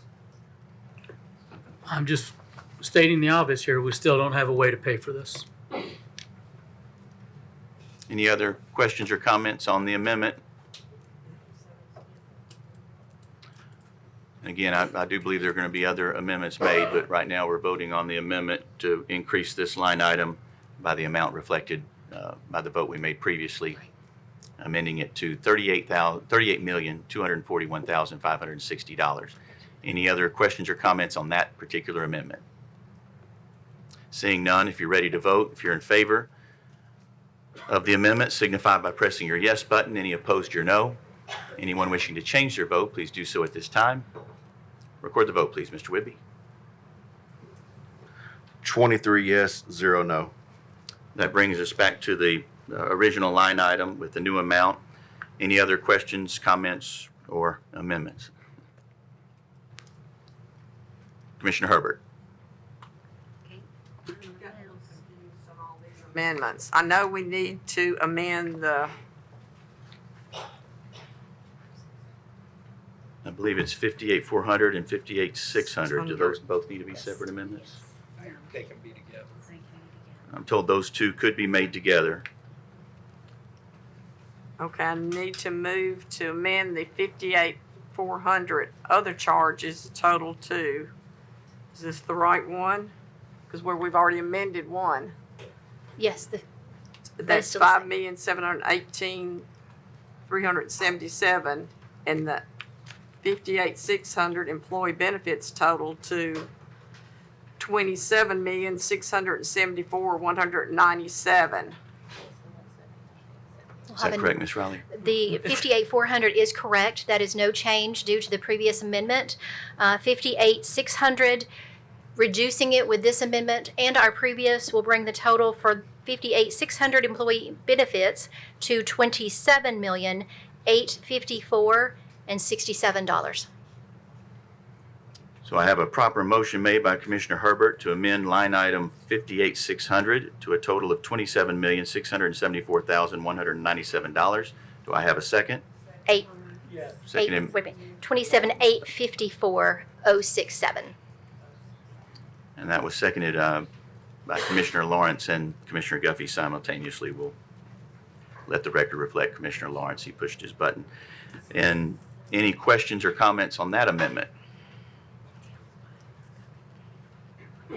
Have a question or comment from Commissioner Sturgeon. Confused. Is this the top two?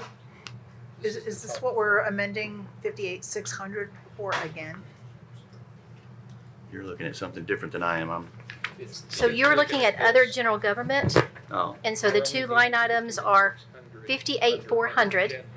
So that was the amendment to reduce that number from 5,759,557 as previous on the resolution down to 5,718,377. We did make that amendment and did that in budget committee based on our bids and some insurance. So this is a twofold. Hold it. Hey, I'm confused now. Can we see the writing on the screen? The amendment as proposed by budget, you're saying there was a change to 58,400? Yes. And that's reflected in the resolution? No, it is not. Okay, so nobody's made that. Commissioner Herbert just Okay, I don't see it in the proposed budget amendments. Right. I don't see a 58,400. Correct. It's come out since then. Okay. So you have an amendment to change 58,400 and 58,600. The commission can vote on them together, or they can partition that and vote on them separately. The motion is together. What does that represent? What is causing this change? So yes, the reduction in the 58,400 is, if you will recall, we did put out for bid our casualty, liability, building insurance, workers' comp. So those bids did come in, and our risk management director has worked to get those premiums reduced a little bit from our original projection. So in the original budget, we had budgeted for those line items for our premiums a 5% increase. This is reducing that down to a 3% increase. So we are saving based on the bids in which we received. Any other questions or comments on the amendment?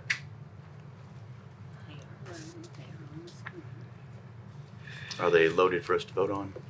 Okay. Yep. All right, so if you're in favor of the amendment, signify by pressing your yes button. Any opposed, your no. Anyone wishing to change their vote, please do so at this time. Record the vote, please, Mr. Whitby. 23 yes, 0 no. Which brings us back to the other general government. What is our new total, Ms. Riley? As amended, new total would be $37,657,880. Excuse me, I will repeat that. So $37,657,880. The screen hasn't been loaded yet to reflect that. Okay.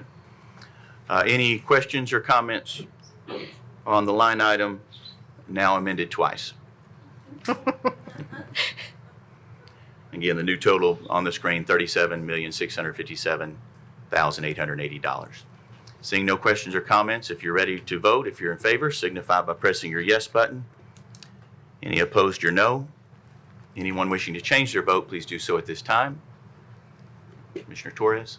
That's right. Record the vote, please, Mr. Whitby. 23 yes, 0 no. Motion passes. Total general fund? Yeah.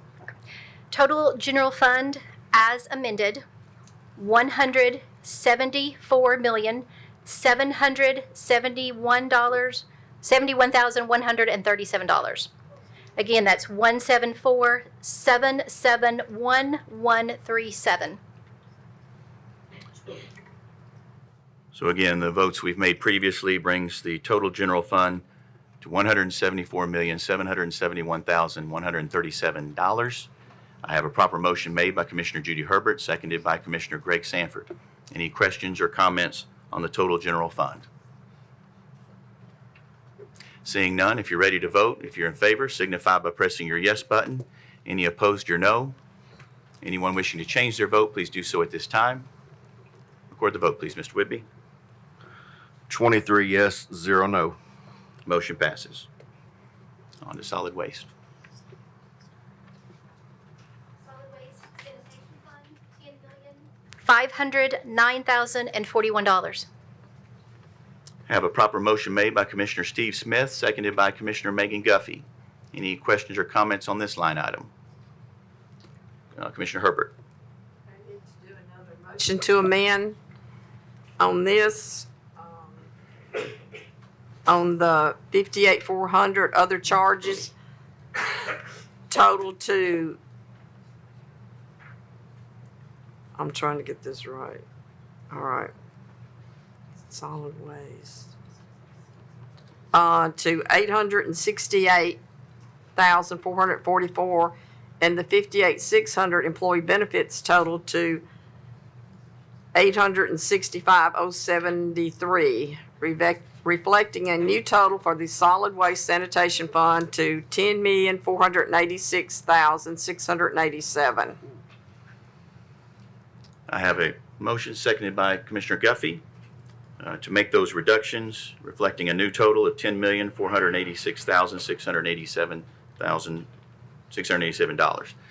Any questions or comments on that amendment? Seeing none, if you're ready to vote, if you're in favor of the amendment, signify by pressing your yes button. When it pops up on the screen. Signify by pressing your yes button. Any opposed, your no. Anyone wishing to change their vote, please do so at this time. Commissioner Hayes. Record the vote, please, Mr. Whitby. 23 yes, 0 no.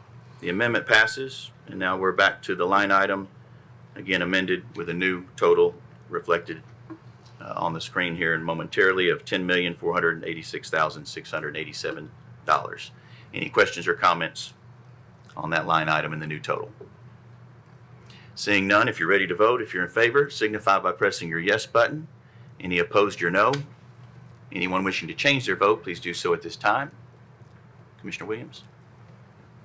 Record the vote, please, Mr. Whitby. 23 yes, 0 no. Motion passes. On to Special Drug Control Fund. Special Drug Control Fund, total $196,150. I have a proper motion made by Commissioner Steve Smith, seconded by Commissioner Mary Smith. Any questions or comments on this line item? Commissioner Herbert. I guess I have a question, and I may not understand this. I thought the drug task force was no longer around. Why do we have this money in there?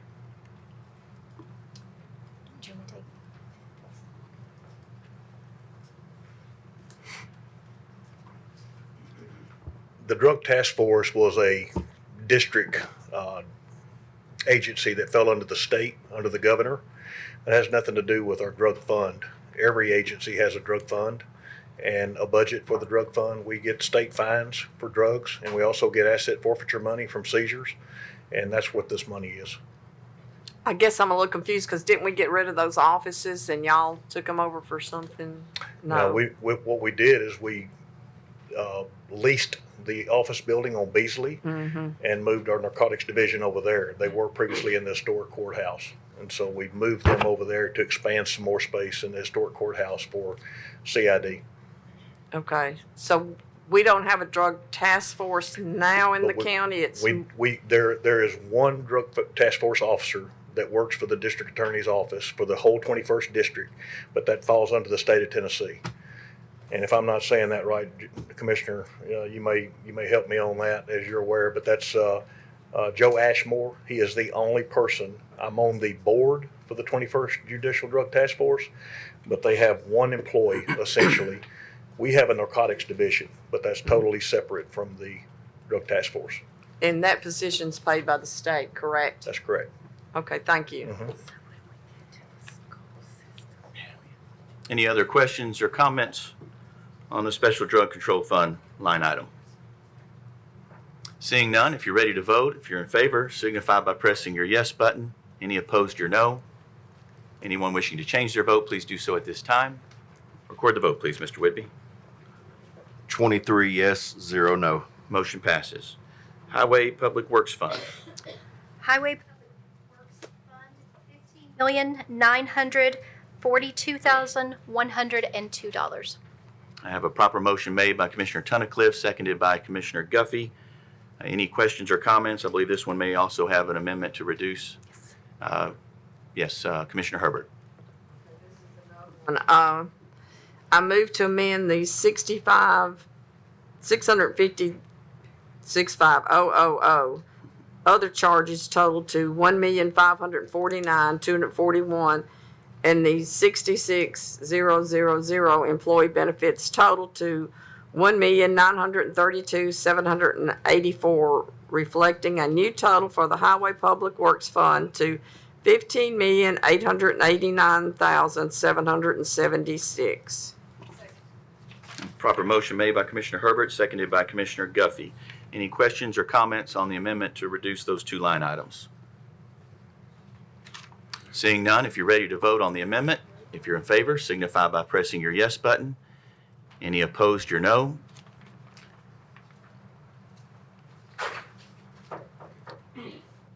There we go. Anyone wishing to change their vote, please do so at this time. Record the vote, please, Mr. Whitby. Motion passes.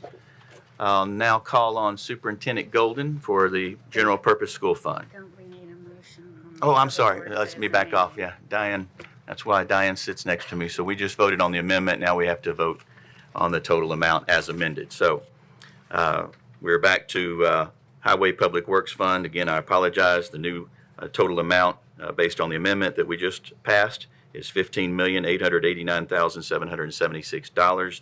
Do I have any questions or comments on the new total? Seeing none, if you're ready to vote, if you're in favor, signify by pressing your yes button. Any opposed, your no.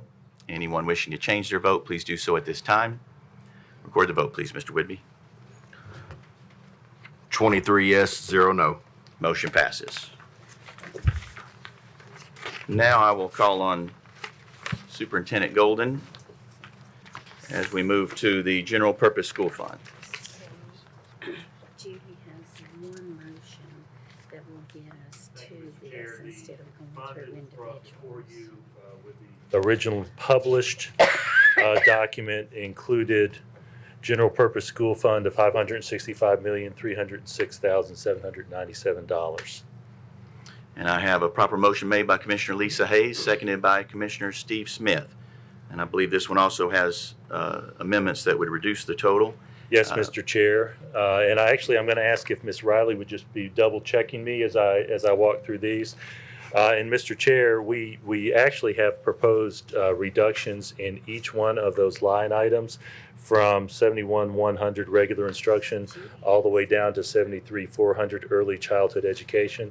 And Mr. Chair, it may be, I'm not sure if it needs to come from the Budget Committee or me, but obviously it's going to have to come in the form of a motion. Yeah, and I'm told that we can do all the amendments in one, or all these reductions in one single amendment. Okay. And I believe that is going to come from Commissioner Herbert. Okay, I want to amend the general purpose school fund for the updated employee benefits for a new total of $562,612,797. I have a proper motion made by Commissioner Herbert, seconded by Commissioner Guffey, to amend this budgeted line item for a reduction down to $562,612,797. Any questions or comments on the amendment? Commissioner Sanford. In our packet here, it says 562,612,791. Did I miss something? I've got 797 in my packet, but On this one? I'm looking at a different sheet. On the amendment? Oh, mine's got. The whole resolution that came out, yeah. She's gonna tell you you gotta read each one of those 71 things. Oh. Judy. Because it affects every one of them. Okay. Versus Did y'all this one just decide if reflects it's some of them, or- 797 or 791? 797. 797, which was what was told. No, these three are already done. Yes. This is where we are. But that's a typo. You gotta use this number that's in the full resolution that went out. After that, Jeff, I'm sorry, it went out. You got it too. So this is the document new apparently amount. has a typo on it, and I believe, It's got a Everybody should typo. have gotten this resolution that shows every line item that revised on the general purpose school budget. and if you, Mailed after your packet.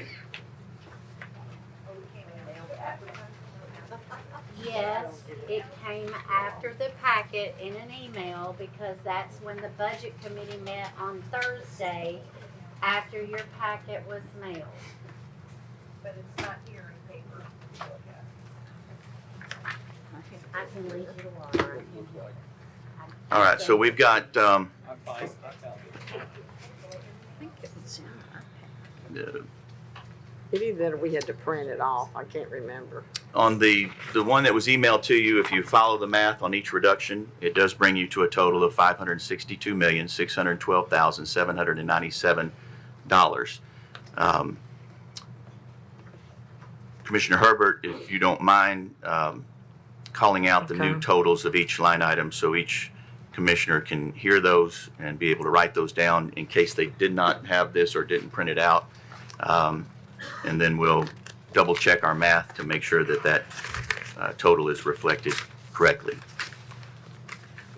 Now, I don't have that, I just got the different Okay, I'll category read 'em. numbers. I'll read them out. Okay. All right, so 71,100. And again, this is all under one amendment to reduce each and every one of these line items. The first one would be reduced to a total of $240,081,265. The next line item, 71,150, alternative instruction, would be a reduction that would bring that total to $743,522. The next item, the proposed amendment, would bring to $81,073,153. Next line item, amendment proposing to reduce that to $11,261,451. Next line item, proposed amendment is to reduce down to $2,032,000. Next line item, and we're at attendance now, is $859,084. Health services would be $9,904,747. Other student support, $21,143,970. Regular instruction program, $27,406,308. Alternative support, $403,325. Special education, $13,526,309. Vocational educational program, $756,171. Technology, $21,686,609. Board of Education, $22,120,572. Office of the Superintendent, $2,638,693. School Administrative Office of Principal, $34,659,134. Fiscal Services, $2,953,386. Human Resources and Personnel, $3,245,753. Operation of Plant, $23,195,102. Maintenance of Plant, $13,869,806. Student Transportation, $26,433,295. Community Services, $1,665,962.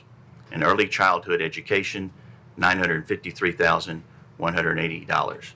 If someone will just verify that I read those off correctly and that the math brings us to the total that is on the screen. Yes, Mr. Chair, and if I may, 71,400 site-based program did not contain a change, but then you did read those numbers as well, so it is accurate.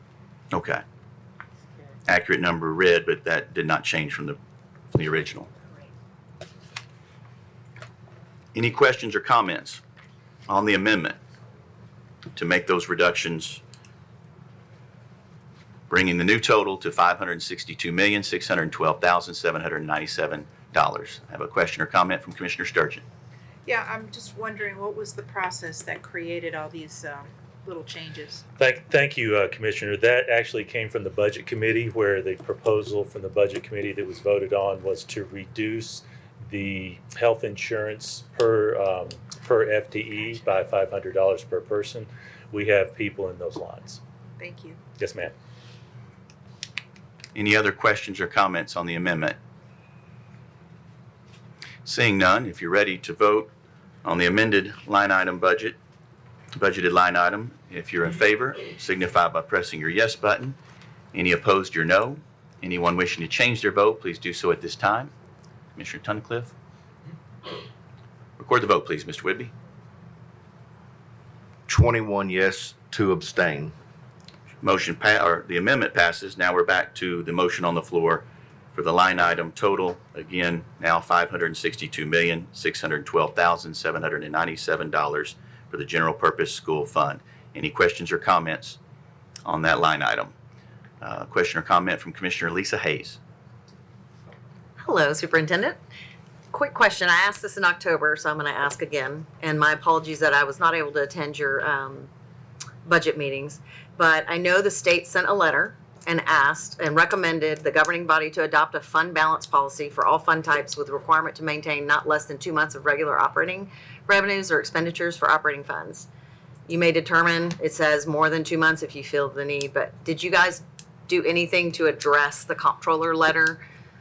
I may bring our CFO, Rachel Farmer, up here. Sure. But the structure we have for the state is to pass a budget that includes a 3% fund balance. This budget does include that 3% fund balance. Okay. So there is 3% of this total budget that is undesignated.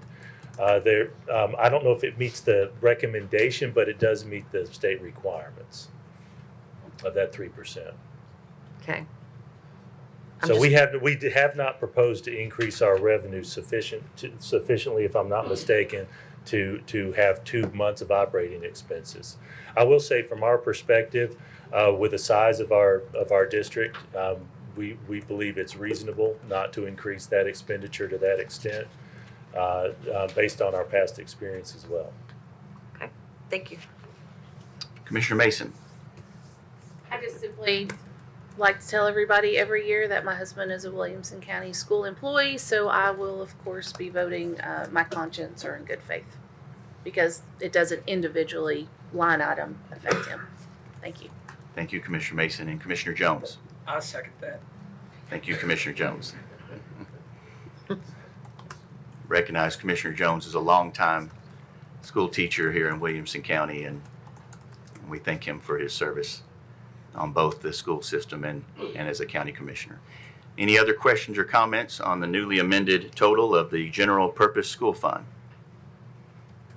We are on the amendment, right? As amended. As amended. Okay, this is voting. We voted on the amendment, now voting for that new total. I see no questions or comments, so if you're ready to vote and you're in favor of the new total of the general purpose school fund, press your yes button. All opposed, press your no. Anyone wishing to change their vote, please do so at this time. Commissioner Williams. Record the vote, please, Mr. Whitby. 22 yes, 1 abstain. Motion passes. On to Central Cafeteria Fund. Thank you, Mr. Chair. The Central Cafeteria Fund, as published, is $20,827,302. Just as a reminder, this does not include any county government tax revenue for this fund. I have a proper motion made by Commissioner Megan Guffey, seconded by Commissioner Greg Sanford. I'll call on Commissioner Judy Herbert. I want to amend the 73100 food service line to $20,749,302. I have a proper motion made by Commissioner Judy Herbert to reduce the line item to $20,749,302, seconded by Commissioner Guffey. Any questions or comments on the amendment? Seeing none, if you're ready to vote on the amendment and you're in favor of it, signify by pressing your yes button. Any opposed, your no. Anyone wishing to change their vote, please do so at this time. Record the vote, please, Mr. Whitby. 23 yes, 0 no. Motion passes. So on to the newly reflected total of $20,749,302. Any questions or comments? Seeing none, if you're ready to vote and you're in favor, signify by pressing your yes button. Any opposed, your no. Anyone wishing to change their vote, please do so at this time. Record the vote, please, Mr. Whitby. 23 yes, 0 no. Motion passes. Extended School Program Fund. Thank you, Mr. Chair. The amount as published is $8,077,174. And again, this extended school program fund does not include any county government tax revenue. Proper motion made by Commissioner Judy Herbert and seconded by Commissioner Megan Guffey. And the chair again will recognize Commissioner Judy Herbert. Okay, another amendment to amend the 73300 community service line item to $8,045,674. Proper motion to reduce the line item to $8,045,674 made by Commissioner Judy Herbert, seconded by Commissioner Guffey. Any questions or comments on the amendment? Seeing none, if you're ready to vote on the amendment and you're in favor, signify by pressing your yes button. Any opposed, your no. Anyone wishing to change their vote, please do so at this time. Record the vote, please, Mr. Whitby. 23 yes, 0 no. Motion passes. Back to the line item itself with the newly reflected total of $8,045,674. Any questions or comments? Seeing none, if you're ready to vote and you're in favor, signify by pressing your yes button. Any opposed, your no. Anyone wishing to change their vote, please do so at this time.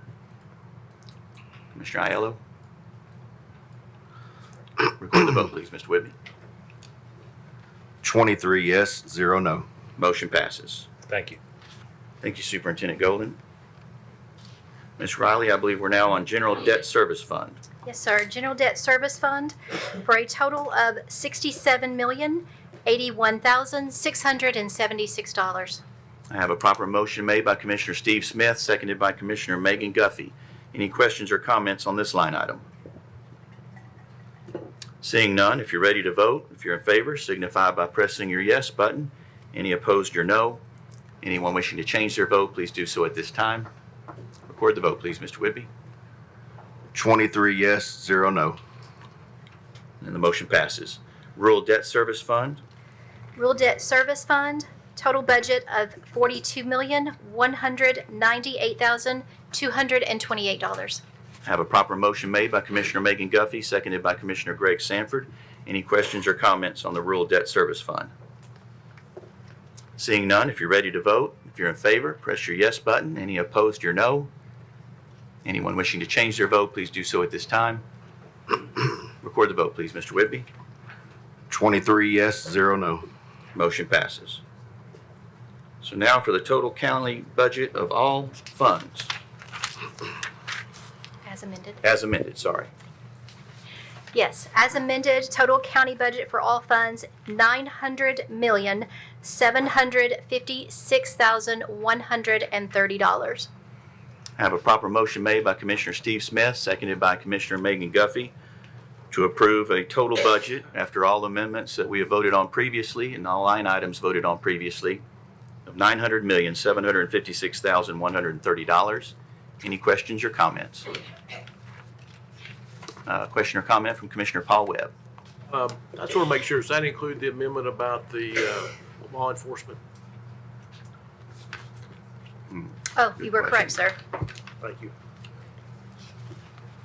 Thank you, Commissioner Webb.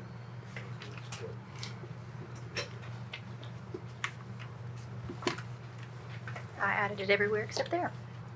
Of course.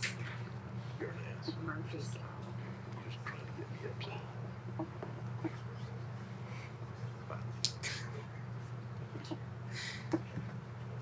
You too. I'm gonna put you in timeout. Both of you. I know you did. It wouldn't matter. Oh my God. Oh, I like it. I meant to put on one day and I totally forgot about it. I'm always just running. It was too damn early this morning. Yeah, you're right. Joking on it, come not, you know, have fun, because I usually don't get up until 7. Is that the next resolution? It's the last one.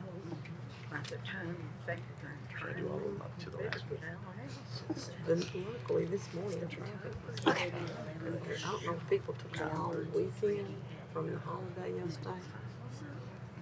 Do you Yes, have the new sorry. total? No, yes, I was just checking my math twice. That's all right. Check So, it, check it twice, total check it as 3 amended, times. thank you, Commissioner Webb, $902,037,427. In a minute, that should pop up on your screen, but just to repeat it for all clarity, because we left one of the amendments out that we voted on previously. Adding that one back in brings us to a new grand total of $902,037,427. 31,000, excuse me, 31,427. 902,031,427. Okay. So for the record, $902,031,427, and that is indicated on your screen. Any questions or comments before we vote on the total county budget of all funds? I see none. If you're ready to vote, if you're in favor of approving the budget, then press your yes button. If you're opposed, your no. Anyone wishing to change their vote, please do so at this time. Commissioner Williams? Record the vote, please, Mr. Whitby. 22 yes, 1 abstain. Motion passes. I'm going to do a time check here. Diane wants us to be at the Enrichment Center at a certain time. So I do believe we will be coming back, but I've heard from some commissioners that might not be able to come back. So let's maybe try to get through the next 2 resolutions. It's at that tax rate. That's right. If we're going to move that one up, I would suggest we maybe take a recess now, but if we want to go in the order in which the resolutions are presented to us, then that would bring us to Resolution 6, 2025-2, resolution making appropriations to nonprofit emergency services organizations of Williamson County, Tennessee for the fiscal year beginning July 1st of 2025 and ending June 30th of 2026. I have a proper motion made by Commissioner Judy Herbert, seconded by Commissioner Megan Guffey. Any questions or comments on this resolution? Commissioner Sanford. I'm a lieutenant with Arrington Fire Department, but I don't take any money, as does nobody else there. So I'll vote my conscience. Thank you for that, Commissioner. Any other questions or comments? Seeing none, if you're ready to vote, if you're in favor of the resolution, signify by pressing your yes button. Any opposed, your no. Anyone wishing to change their vote, please do so at this time. Record the vote, please, Mr. Whitby. 23 yes, 0 no. Resolution passes. Going on to Resolution 6, 2025-3, resolution making appropriations to nonprofit charitable organizations within Williamson County, Tennessee for the fiscal year beginning July 1st of 2025 and ending June 30th of 2026. Proper motion made by Commissioner Megan Guffey, seconded by Commissioner Steve Smith. Question or comments from Commissioner Herbert? I just want to say that I am a CASA volunteer. I do not get paid, but I will vote my conscience.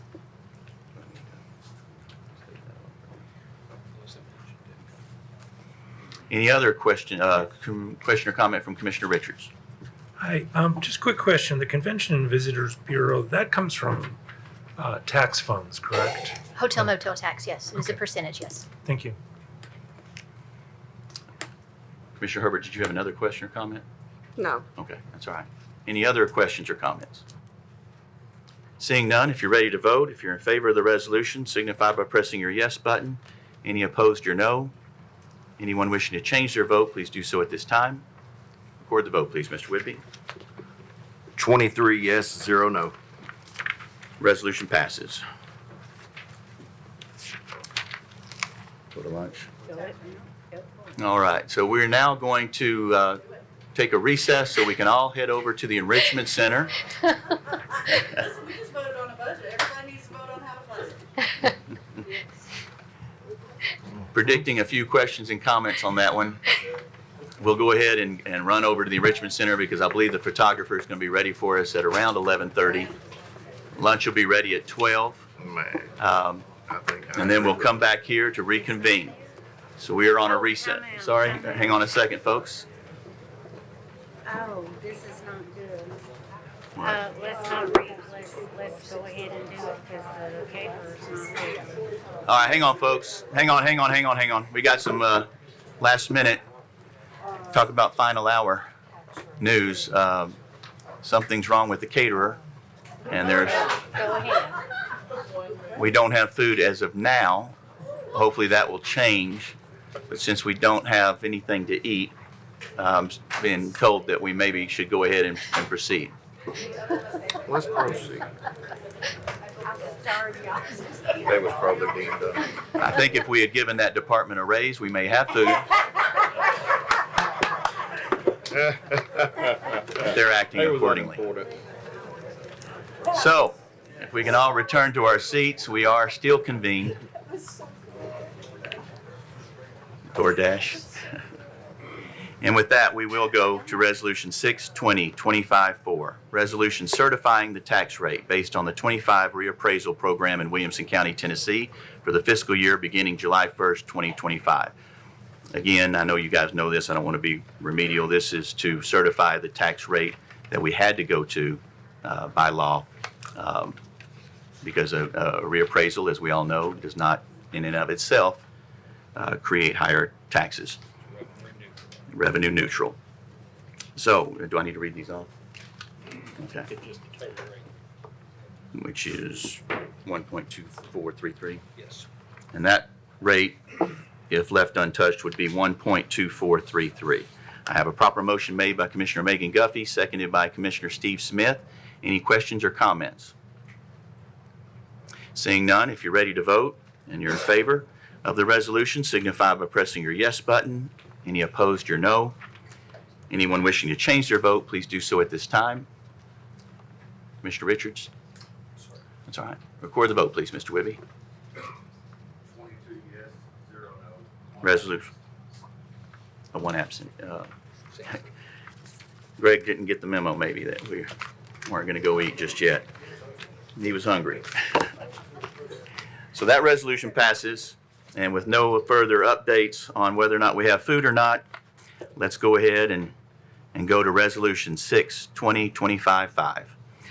Resolution setting the tax levy in Williamson County, Tennessee for the fiscal year beginning July 1st of 2025. I have a proper motion made by Commissioner Megan Guffey and seconded by Commissioner Lisa Hayes.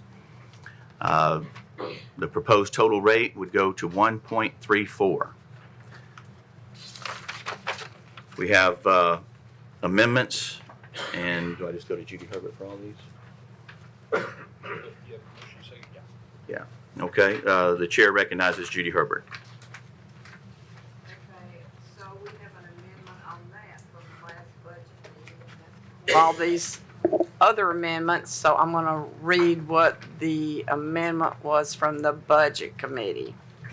Okay. And amend County General Fund to, .27, solid waste sanitation to .03, general purpose school fund to .75, general debt services fund to .15, and rural debt services to .09 for a total of $1.29. I have a proper motion for an amendment. Do I hear a second? Second came from Commissioner Sturgeon.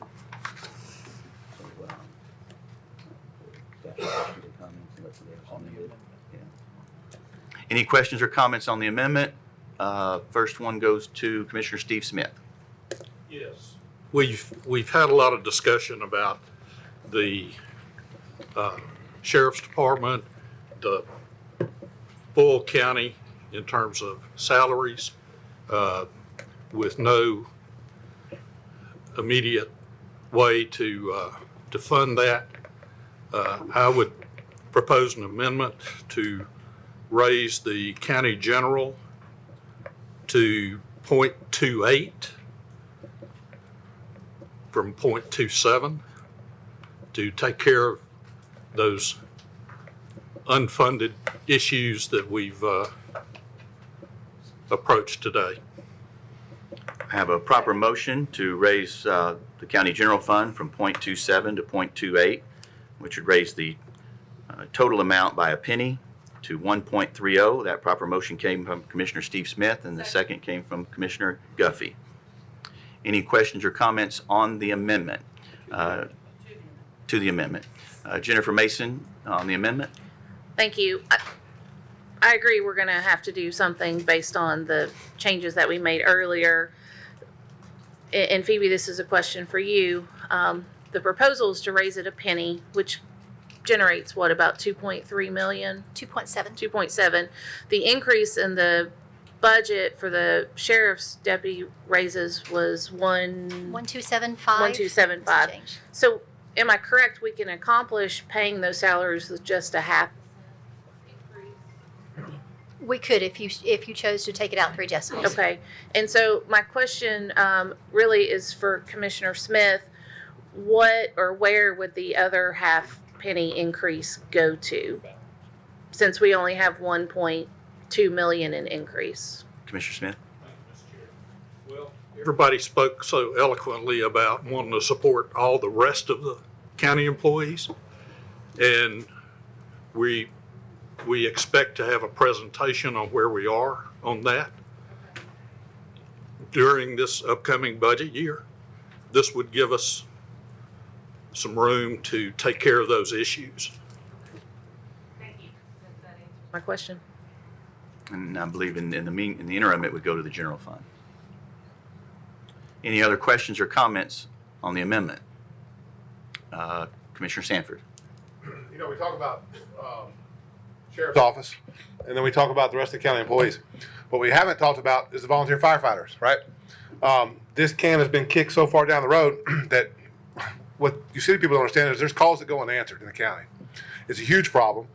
You have a house fire, and an agency or 5 agencies do an all call, and you might have 15 people show up, volunteers.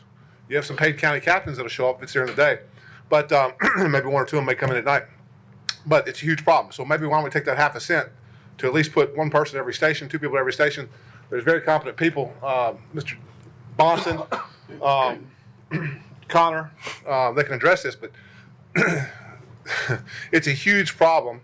Again, it's never really been addressed in this county. We're still living under the 1982 model of neighbors helping neighbors, and it's hard to get volunteers. And again, Mr. Bonson can come up here and speak to that, so y'all will understand what dire straits this county situation is for the fire service, right? The county walks a very thin line. Are we in the fire service? Are we not in the fire service? And we try and skate around whether we're in the fire business or not in the fire business. And a decision needs to be made whether we're going to go in the fire business and protect the citizens or we're not, and keep going as status quo. And I can recall the other day, a call went out and somebody was stuck in an elevator and there was nobody to go to it. So they dispatched other stations, right? Luckily, Arrington had some people to go. So it's a huge problem, and I think we need to start, if we're going to start looking at raising taxes, we raise it for when somebody calls 911, right? They're having the worst day of their lives. Let's get at least a paid person at every station, 2 paid people, whatever that looks like, Monday through Friday. I don't know. So you don't have to rely on 48-year-old people to go do the job of it. It's a young man's game. So maybe we start looking at spending the money where it really counts.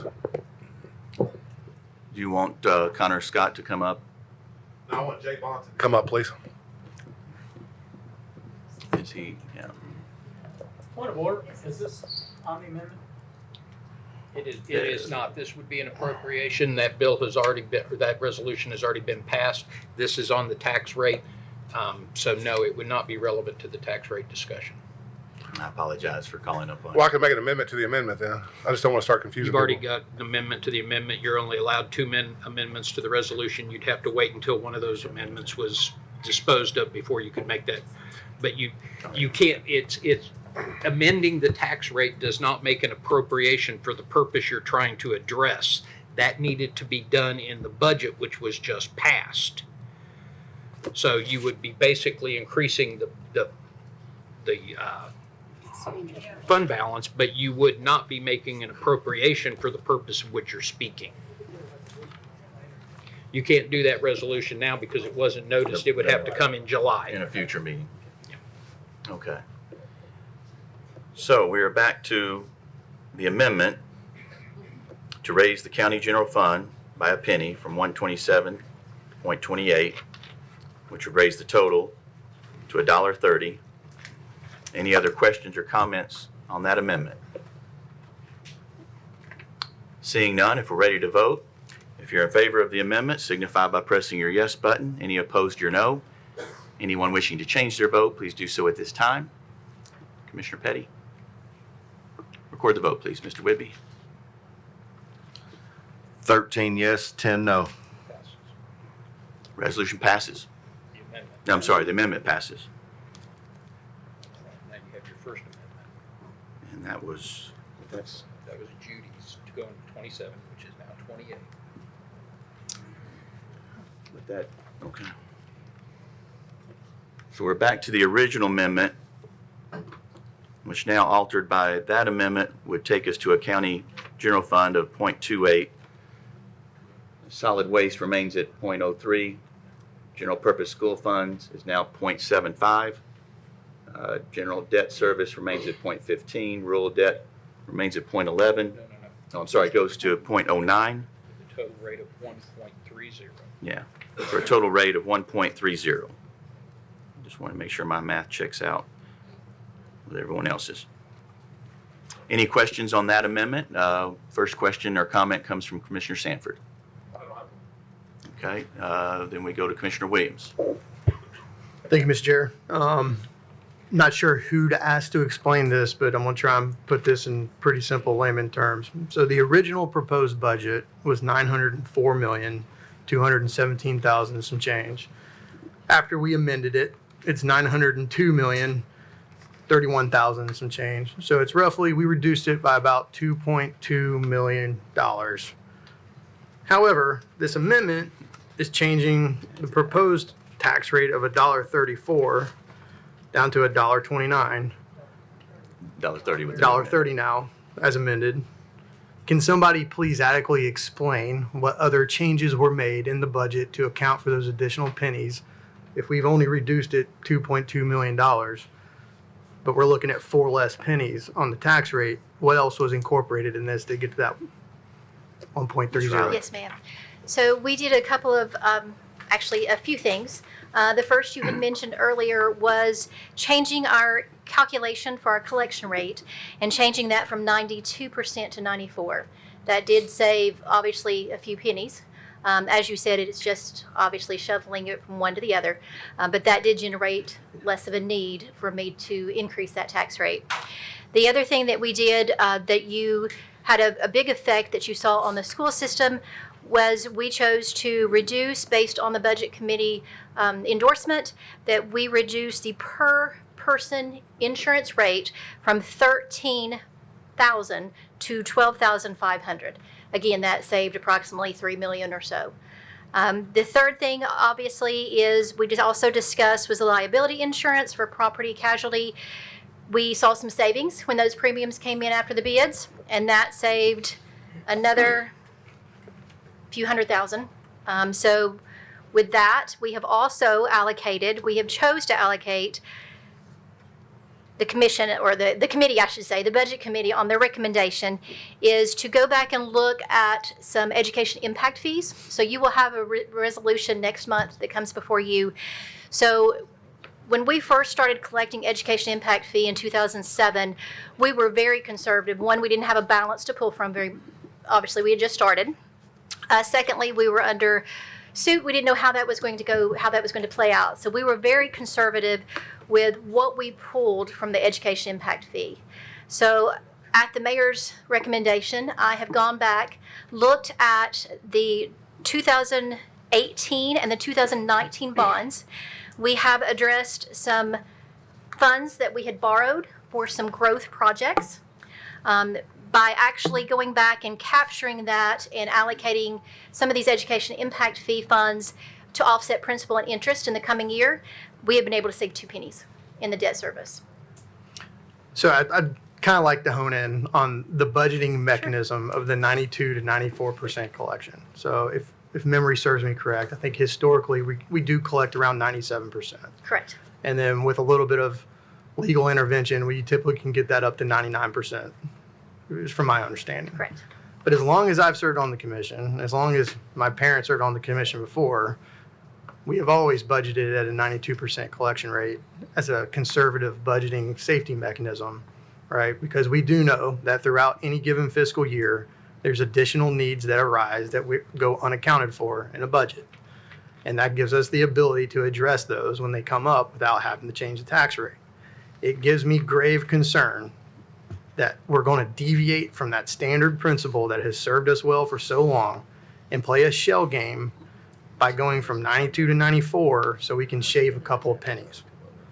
Now, Phoebe, if we go back to 92% in the budget, how does that adjust the proposed current amended rate? So if we go back to the original 92, we have two choices. We would obviously either have to absorb those pennies that we had taken away to offset the amount of revenue those 2 pennies generate, or we would have to do an additional draw from our fund balance. We are currently, I think all of you had received a summary statement of proposed operations that gave you an outline of what our draw looks like today. So even as is, with this rate, with all the things that we've taken into play, we will still, to budget this, to actually balance this budget, we will have a draw from fund balance of $14.3 million. If we go back to the 92, you will increase that to about 16 plus $17 million draw from fund balance. Again, as you say, everything we pull from fund balance is less of a reserve we have to offset expenses in emergency. It is a balance. So I would like to propose, and I'll ask for help on how to craft this, but to revert back to budgeting with a 92% collection rate, right? And then I assume we would need to adjust these individual line items on the tax rate, or no? No, well, no, because actually you're only approving the expenditures. So when you actually approve the recommendation and approve the tax rate, then I will go back in and offset the revenue side. So in essence, instead of the amendment needs not to be 1.30, but 1.32. Is that correct? Yes. And that's where we came, when we were budgeting the 92%, that's where we originally had proposed a 1.34 tax rate. We were trying to reduce that. Now, with the insurance and things that we have taken into play, that will help. But yes, we will need to go back to 1.32. Then I propose the amendment to stick with our long-time standing budgeting principles here to make this 1.32.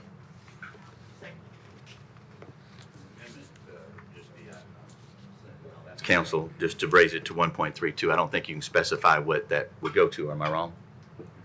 I'm asking her if would it break down by fund? It would. I would need to go back to see where that breakdown. If you want me to put 2 pennies back into the general fund,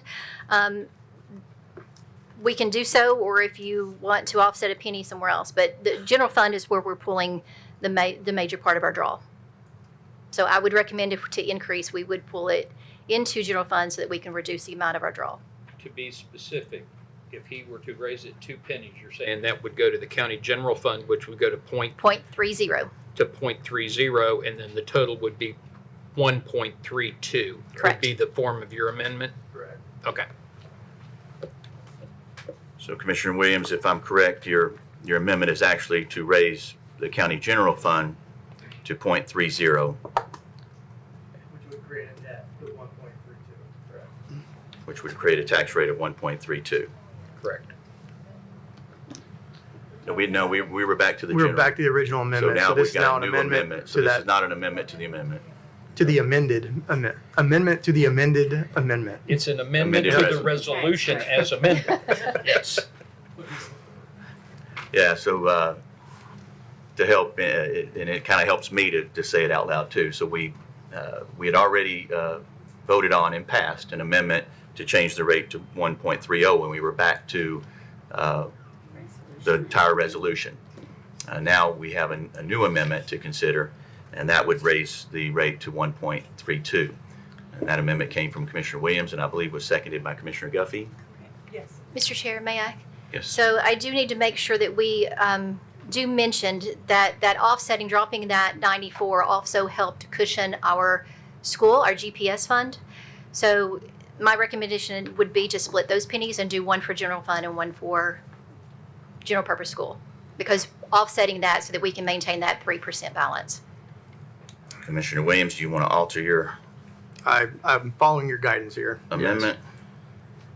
Mr. Chairman, can I interrupt you? And Commissioner Guffey, do you Are you okay with the altering of the amendment to? Yeah. And I guess I'll state it out loud here. This would be, the correct amendment would be county general fund raised by a penny to a total of 0.29. And the general school fund raised by a penny to 0.76. Still giving us the same total of 1.32 by the amendment. And I think Calculator. Mayor Rogers Anderson would like to say something. Yeah, so when we work with numbers on the fly, to push the same numbers she's trying to push, can we take a 10 or 15-minute break? We'll be sure our numbers are correct, because you're setting the tax rate now. The other numbers we can move around, but when I set that, we set that tax rate, once it's set, that's it. It's good for the year.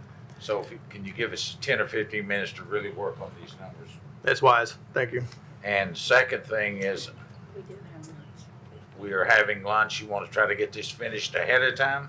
I would say if we have lunch, let's go ahead and recess for lunch and come back. That gives you your 10 minutes and allows us to go get our picture taken. Either way, whatever the will of the body is. All right. So we will recess and head over to the Enrichment Center now, where I'm told we do have lunch. The first thing we'll do, though, is take our picture, I believe, in the auditorium. In the forum. Just at the enrichment center in the foyer. When you get to the Enrichment Center, we'll first take our picture before eating. We're recessed.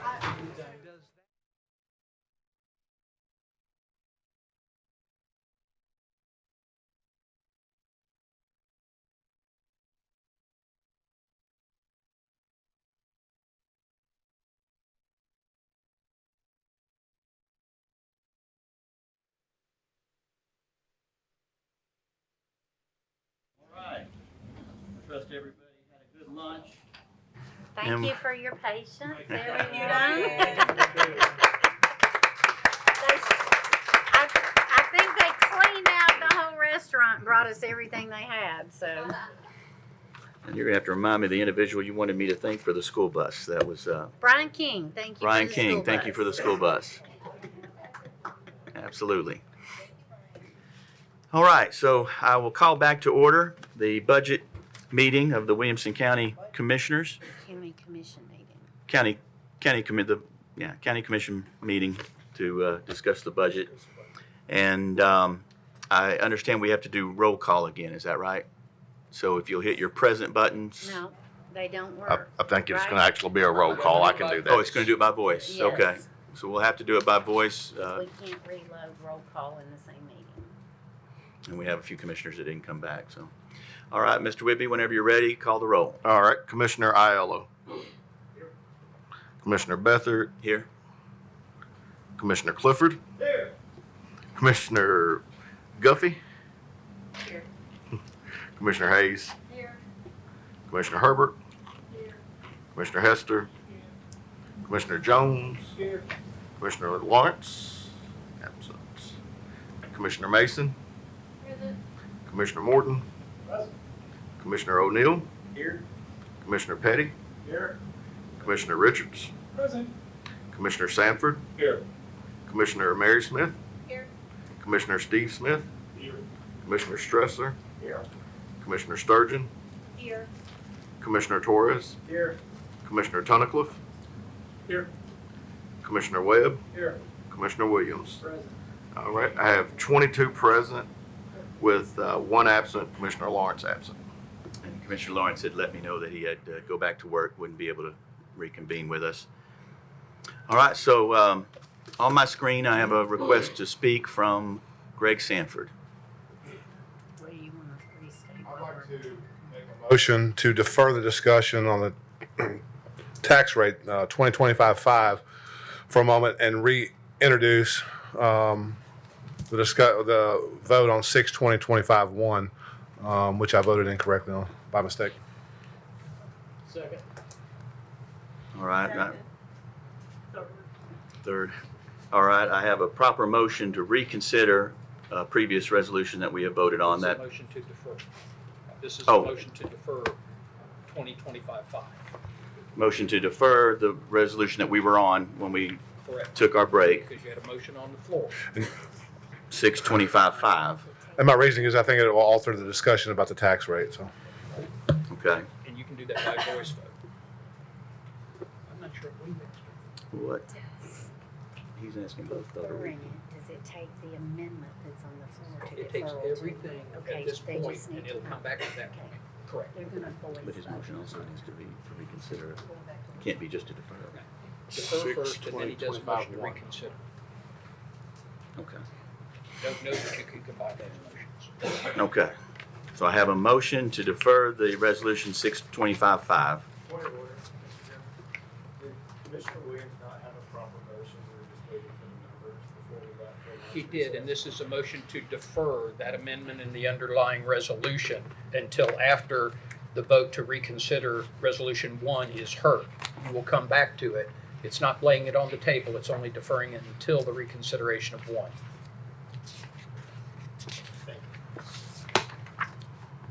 Okay, so I have a proper motion and a second. Are we going to do this by voice or? It's not loaded, so. Now, you can do the deferral by voice. Okay. Is there any discussion on it? Yes, Yeah, because it is to a definitive time. I would like to know why. Because I voted no, and I meant to vote yes. I was very confused, so that's why. I voted yes, and my screen went gray. So I think there was a malfunction of the tech. And it showed, it recorded no, so. The particular amendment that they were voting on was defeated 10-13. If you have two votes that change in the reconsideration, it will pass 12-11. It was the amendment to give the same raise to 75% to the other county employees. That would change if you reconsider it and if you vote for that amendment the way they have described their votes. You would then have to revote on the entirety of the resolution with new numbers before you get back to your tax rate. That's what's being attempted here, whether you vote for it or not, but that's what the procedure is going through. All right, so we have at least two commissioners who feel like their vote wasn't tabulated the way they had intended, and so they're asking us to go back and reconsider that Correct. resolution. To do that, we need to defer this one because it'll affect the tax rate. So there'll be, I guess, ultimately two motions, two separate motions. This first one is to defer the one that we were working on before we went to lunch, that being 625-5. I have a motion and a second, and we're just going to do a voice vote, right? Yeah, if there's no more discussion. Oh, and I'll entertain any questions or comments before we vote. And I don't know if that screen's working either, so. Yes, it is. Just for clarity. I'm a little confused here. Are we going back to the amendment to to the 121 so that we could revote on whether or not we include all the employees in the pay raise? Is that what we're doing? That's the ultimate goal of what I've been told. You have to do the steps of deferring this resolution, reconsidering 2025-1, then you will have to reconsider the amendment that was proffered by Commissioner Webb to give it to all the county employees. Okay, so this is the first step to get there. This is the first Okay. step in going down that road. Okay, Correct. thank you.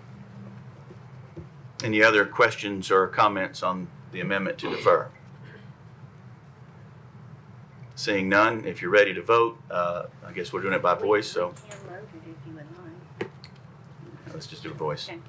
All those in favor of the amendment to defer signify by saying aye. Aye. Any opposed? No. Raise your hand if you are a no vote, and keep it up for Mr. Whitby to count. 1, 2, 3, 4, 8. 7. 8. So I see 14 yes, 8 no. Motion passes. Motion to defer. Now he would need to make a motion to reconsider 2025-1.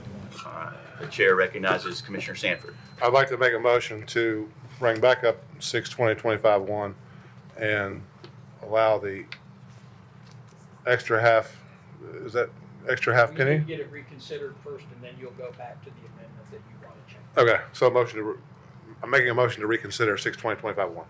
Second. I have a motion to reconsider Resolution 625-1 by Commissioner Sanford and seconded by Commissioner Hester, any questions or comments on the motion to reconsider? Seeing none, if you're ready to vote, we'll do a voice vote again. If you're in favor of the motion to reconsider, signify by saying aye. Aye. Any opposed? No. If you're a no vote, please raise your hand and keep it up long enough for Mr. Whitby to get a good count. 6, 7, 8. 14 yes, 8 no. Motion passes. So we're now back to Resolution 625-1, resolution approving the terms of the contract. Oh, no, I'm sorry, that's, You're in the wrong that was meeting. I'm in the wrong meeting. Resolution making appropriations for the various funds, departments, institutions, offices, and agencies of Williamson County, Tennessee for the fiscal year beginning July 1st of 2025 and ending June 30th of 2026. Now you need a motion to reconsider the amendment proffered by Commissioner Webb. Okay, so I'd like to make a motion this time to reconsider the motion brought by Commissioner Webb in regard to bringing county employees up to the 75th percentile, if I'm saying that accurately, Carl. Second. Okay, I have a proper motion and a second to bring back the amendment, is that what we're calling it? Yes. Of the consideration of bringing all county employees, minus schools, correct? Correct. To the 75th percentile. Any questions or comments concerning that motion? This is not right. Seeing, This is not Okay. right. The motion's not right on the screen. We've already passed reconsider. It's not going to. I think they're catching up with us. So just go from the discussion. Yeah. Commissioner Webb. Mr. Chair, I understand there may be some confusion, so I want to make sure that I understand as well as the others. What we've done is the amendment that I proposed earlier today, but since then, we have passed a resolution to add a penny, passed 13 to 10 to amend our tax rate to $1.30. So with that knowledge in hand, then we can take the amendment that I prepared, because we have now funded that if we pass the full budget. But I want to make sure everybody understands that work. So it may be that Counselor explains that a little bit more. That's the language of the amendment I offered earlier today related to the amendment that passed, taking the rate to $1.30, how they work together. Well, the $1.30 has not passed yet. The amendment taking it to $1.30 passed, but that resolution is still open. But assuming that you have that, then you do have an additional penny when the raises that were given to the under public safety were only a partial portion of that penny, and at least the numbers presented earlier, it would fund this, so you would not have to increase the general fund budget again in order to fund it. I believe that's correct, but Phoebe will have to confirm that. Okay, thank you. The other thing, and we're just voting to reconsider that amendment right now. If you vote to reconsider, then she can provide you the numbers that would change in the resolution, so you can vote on that amendment in full and then the resolution as amended. Does that make sense? I know there are quite a few procedural steps here, so I'm trying to. If I may, I'll attempt, and somebody correct me if I'm wrong, I'll try to give the layman's answer here. And again, specifically, Commissioner Sanford and Hester, please correct me if I'm wrong, but if you guys recall, when we were in the resolution 6/2025-1, there was an amendment, and then there was an amendment to the amendment. That was brought by Paul Webb, and it was suggesting that along with giving a raise to the Sheriff's Department that would bring them to 75%, that we look at all county offices minus schools that aren't at 75% and bring those to a 75% level as well. And if you recall, there was a lot of discussion. It kind of ended with Commissioner Webb saying, hey, I think some people are confused here, that they believe my amendment is canceling out the First Amendment. And after lunch, two commissioners approached Jeff and I and said that that was very much the case for them. And so they would like us to reconsider so they have an opportunity to vote their conscience. So that's what I believe is before us now, but I would like to see at least a nod or something from Commissioner Hester and Commissioner Sanford that I spelled that out correctly. So we've gone through the motions that get us to where we're at now, which is reconsidering Resolution 6, 2025-1. And from there, I'm going to have to hand it to council again to see where we go next. You got speakers. Oh, and I have speakers. So yeah, we had a motion and a second. So now we'll have questions and comments. The first going to Commissioner Richards. Well, hopefully I understand it correctly, but if we pass this resolution and do not pass the tax increase, what happens with this resolution? If you do not pass the tax increase and sufficient revenue to fund the budget, then you will have to reopen the budget and cut numbers until you can reach the revenue that is provided by whatever tax rate you land on. Okay, thank you. Unless there's enough to take it out of fund balance, but Okay. but that's not a number I can give you. All right, thank you.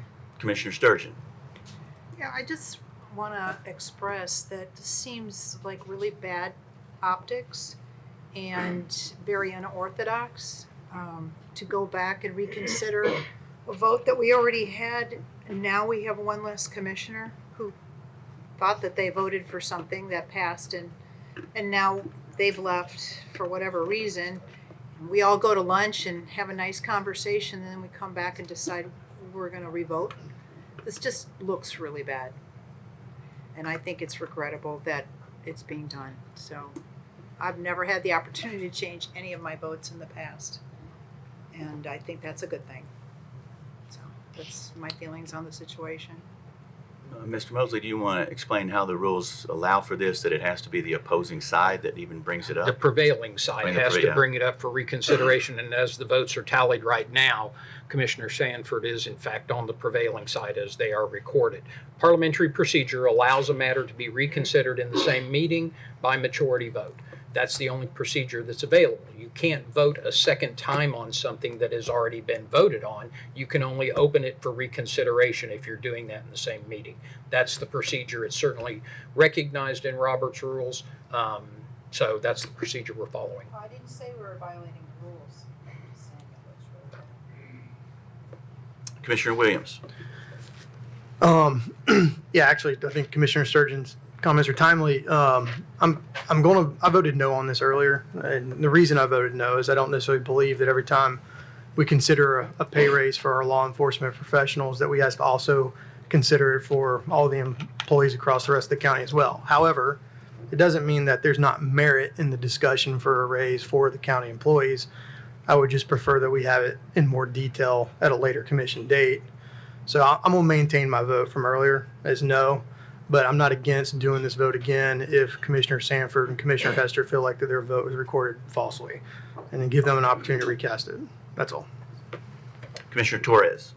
Thank you, Mr. Chair. I thank you, Commissioner Williams, for what you just said, because I agree with you. I don't remember when we looked at the 65th percentile in HR committee if we looked at anything beyond the 65th percentile for the county employees. I only remember law enforcement that we asked for the study to look at the 75th, the 85th, and the 95th, get us grounded in that data.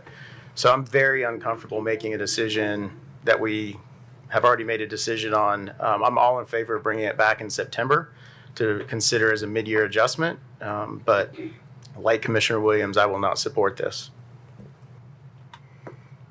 Commissioner Hayes. Yes, thank you, Chair. I would like to add upon what Commissioner Torres just said. I agree. I think we need a deeper dive. That's why I requested that Claire come back to the commission and present that data to the whole commission, because I'd like to understand better, and it can always be an adjustment later. I also have concerns that this is not the second time that we've had people who goes, what in the world am I voting on? Is it yes or no? So what I would like to propose, and I don't know if it's the appropriate forum, but that we have a detailed description typed out like what we're looking at now, where it says motion to consider. So people in this, and the stands out here, the commissioners fully understand what they're voting on, because I think that's often an issue.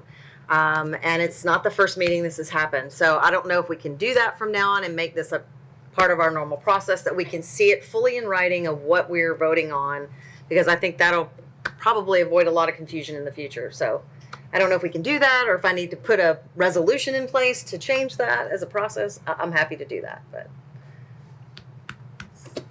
Well, no need to do a resolution.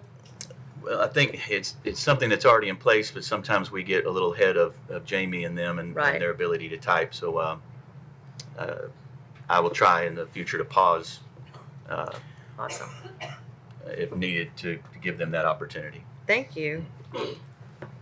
Commissioner Mary Smith. Thank you, Chair. I have to agree with Commissioner Torres, Commissioner Williams, and Commissioner Hayes that it's not just about, I'm all about getting everybody up to a market rate on their pay, but I also am thinking about our teachers and the message that this will send to them.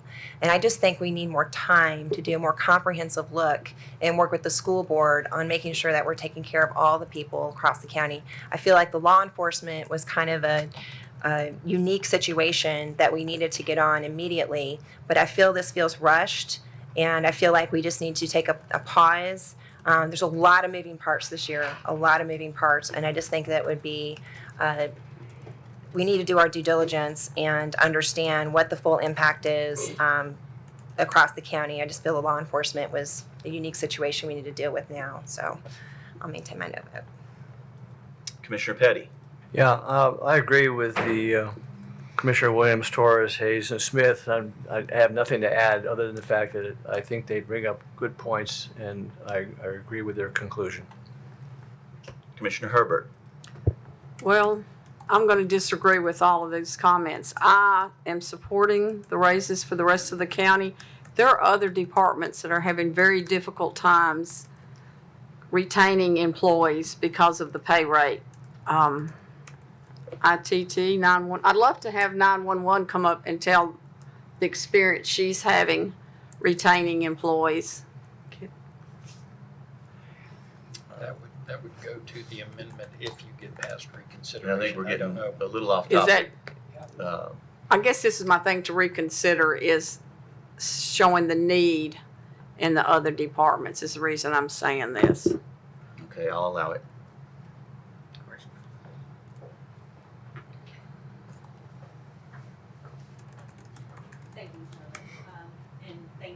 And I know that you're doing all you can, and I understand everybody's point up here. I don't want to be an only person, and I don't think the sheriff is either. We've had conversations that he is advocating, and I always want to advocate for my people too. We have 11 openings right now. We're in constant state of overtime and on-call. This is a struggle across the nation in 911. It's not just us, so I can't say that it is just us. It is not. But anything helps. And in retention wise, getting someone at the level that they want to stay because they can afford to stay is something that we need to look at across the county. And I couldn't do what I do without the other departments as well. So I serve at the pleasure of the mayor, but also serve all of you, and I serve all of our departments, and they serve us as well. So I am an advocate for everyone looking at this at the 75th percentile. Thank you. Commissioner Hayes has already spoken. I have a quick question for her. And I'll come back to you, but let's go to Commissioner Hester, and if you'll stay close by, Commissioner Hester. Thank you. Thank you, Mr. Chairman.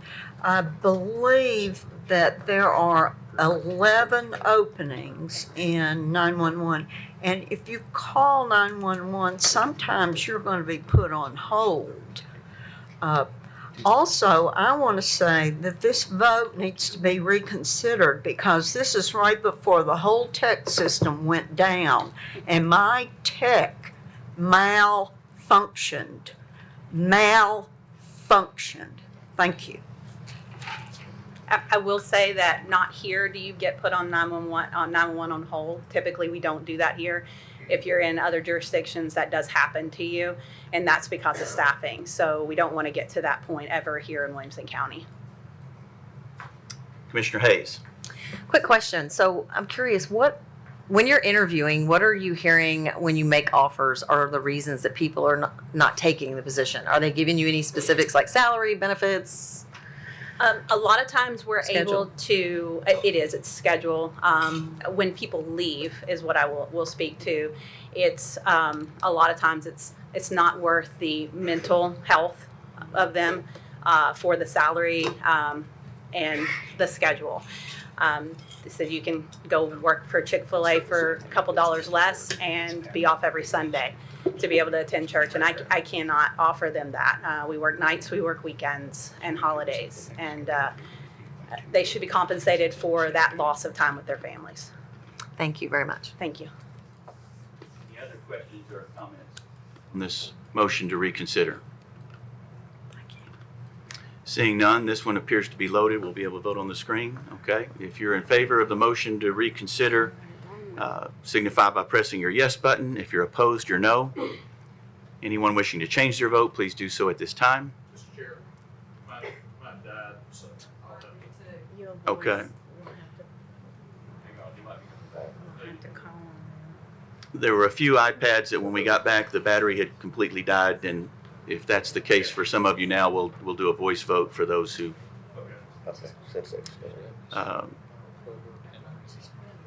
And I'm assuming, O'Neill, is your iPad working?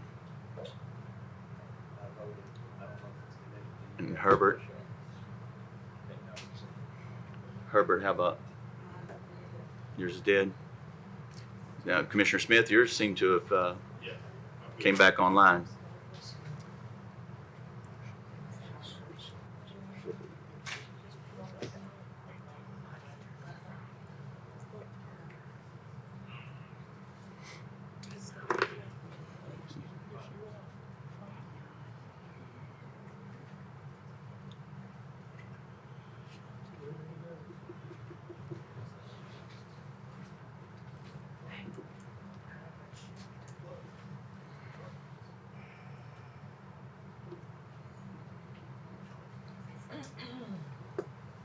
Everybody has got to do better.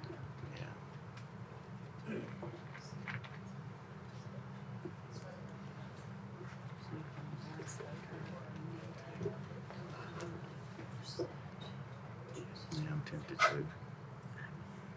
Yeah, because everybody else is going to die the longer we We're gonna have some Just other- so you know, it went. It went, okay. So I believe everyone's had an opportunity to vote. Record the vote, please, Mr. Whitby. All right. 13 yes, 9 no. Motion passes. So now we are reconsidering the amendment. He has to make that motion now to Oh, reconsider. now we need a motion to, okay. The chair recognizes Commissioner Sanford or Commissioner Hester if they wish to. I'd like to make a motion to I don't know how to say this, to reconsider 6/2025-1. We've already done that. You've already done. Okay, it. sorry. You opened up the resolution. Now you're seeking to reopen the amendment that Commissioner Webb had. I'd like to reopen the amendment that Commissioner Webb initially did.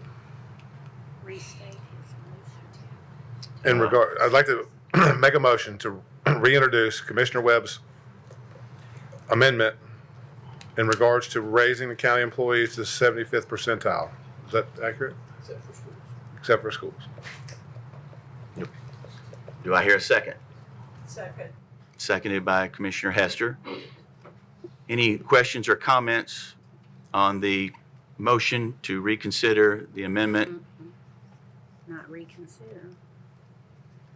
To rehear or bring back, is it reconsider or? Reconsider. Yeah. Reconsider the amendment originally made by Paul Webb to give all county offices minus schools a raise that would bring them to the 75 percentile. Questions and comments? I see a first one comes from Commissioner Torres. Well, you haven't reopened the motion yet. Technically, if this passes, then you would be back on considering the motion itself or the amendment itself, and then she would provide those numbers, so. Apologies. Trying to follow the procedure as best I can, Commissioner. Okay. So any questions or comments with regards to reconsidering the amendment of the previous heard Resolution 6/2025-1. Seeing none, if you're ready to vote and you're in favor of reconsidering that amendment, signify by pressing your yes button. Any opposed, your no. Here's a question. You're going to discuss it and vote on it again. That's what reconsider means. If you vote yes, you will get to vote on that amendment again. If you vote no and it does not pass, then it will not be considered. And is it your iPad that's Torres and Williams? Are you able to? Okay. Record the vote, please, Mr. Whitby. 13 yes, 9 no. Motion passes. So now Now you are back on the amendment that Commissioner Webb had offered for 75% for county employees except for schools. And that will impact several lines, I believe, in the resolution. So you may want to get those numbers at this point. And do I need another motion in a second, or? No, you're back on the amendment. Back on it, It's okay. open. So we're It's now reconsidered. open Yeah. to questions and Commissioner comments. Webb, restate the original motion so they know exactly. Well, he's done it before. It's to raise all county employees to 75% except schools. That's the amendment. We type this. While they're loading it, we have time now for questions and comments, so I'll entertain those. Commissioner Torres? I would like Phoebe to walk us through the numbers now that we're here. Thank you. Out all county general, including picking up the civilians in the sheriff's department, going back because they were not in the original amendment. The adjustment for the general fund would be $1,045,339. We also that will also affect the 116 and the 131 fund. Those are not as highly impact, but still they are going to need to be adjusted. Solid waste would be an increase of $17,438, and the highway fund would be an increase of $23,055. And then total on the budget. Total would increase your budget by $1,085,832. And new total? The new total for the total all funds, Yes. new total, all total funds would be $903,117,259. Thank you, Mr. Chair. You say that again?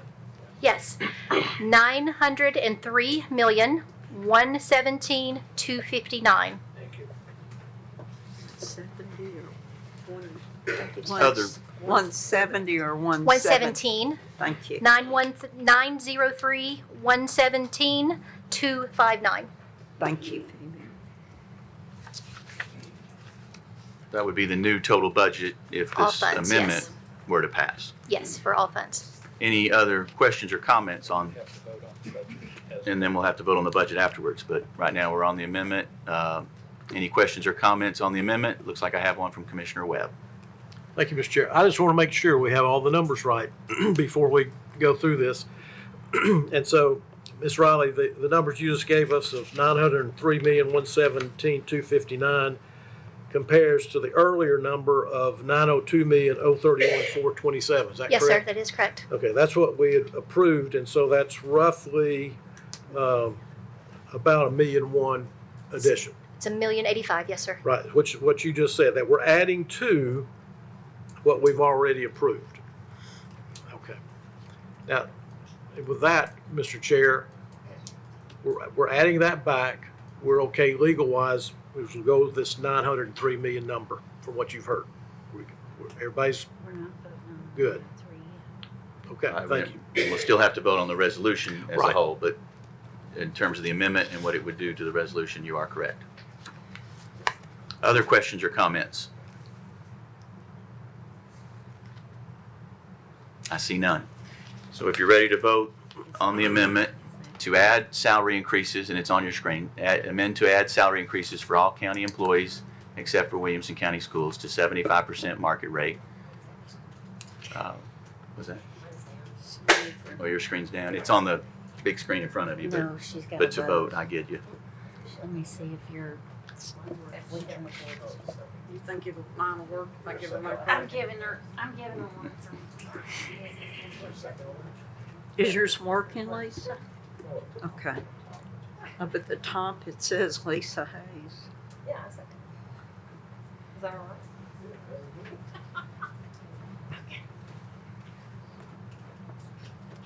So if you're in favor of that amendment, when it comes up on your screen, signify by pressing your yes button. Any opposed, your no. If anyone's unable to vote, we'll take a voice vote from them. Mary Smith is still, give her a second. Just clean sheet, please.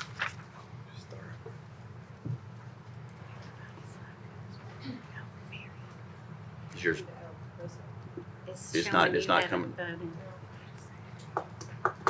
is it still not working? I don't want you writing out paper. Don't do that.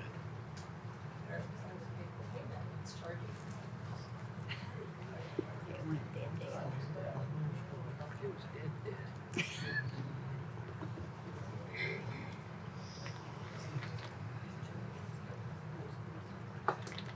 Where does it show how much battery? If we need a voice for her, we can. Yeah. I don't see the battery. It's probably, I don't know. You good? Were you able to vote? Okay, there we go. All right, record the vote, please, Mr. Whitby. 12 yes, 10 no. The amendment passed. Oh, because we're the mouse one now. Okay, so the amendment passed. Which is a, No, you changed your rules last year or the year before. The question came up because you have a vacancy, was a majority 12 or 13? Your old rule said it was 13. There's a state statute that says it's a majority of the seated members that constitute the body. You changed your rule to say it's a majority of the members, so 12 is your majority for this meeting. So the amendment passes. We're now to the resolution as a whole, as amended. Which again would be The 903. $903,117,259. We'll wait for that to get loaded on the screen. While that's being loaded, questions or comments? It's good. Got a proper motion. Looks like I have a, oh, did I get a motion and a second on it? Right here. Okay, oh, so the motion and the second came from Commissioner Greg Sanford and Betsy Hester. And it looks like I have a question or comment from Commissioner Mary Smith. So Phoebe, I hope you can help me answer this. So looking at the 903 million, what is the impact to our fund balance? Is it just the additional 1 million? Okay, so we would just basically add that to the 212 million that you currently have listed on that sheet. Would that be correct? 212. Is the estimated ending fund balance that you're It would, projecting? it would reduce that, yes, it would reduce that. So reduce that by, okay. And then I know you probably can't do this off the top of your head, but I think previously, looking at 12 months worth of expenses for the county, it was like 309 million. So that would go up slightly with this addition. It would go up slightly. Okay. If total expenditures go up, then obviously my 5 months of expenditures would increase as well. Okay. Prior to this, I was looking at a little over $72 million in the general fund for a 5-month reserve. Okay. You try to keep that same reserve in all the I try to keep fund around balances? between no lower than 5. I try to keep it around 5 to 6. Okay. So, That is schools aside. okay. So this particular amendment will just come out of the county general Correct. fund balance. Well, county general, it will come very slightly out Out of of solid waste and highway as well. Yep. Just a small portion, but the majority of it will come out of the general fund. Yes. Okay. Thank you. Any other questions regarding the amended resolution? Again, amending the resolution to a total amount of $903,117,259. If we're ready to vote, if you're in favor, signify by pressing your yes button. Any opposed, your no. Anyone wishing to change their vote, please do so at this time. Record the vote, please, Mr. Whitby. 16 yes, 5 no, 1 abstain. The amended resolution passes.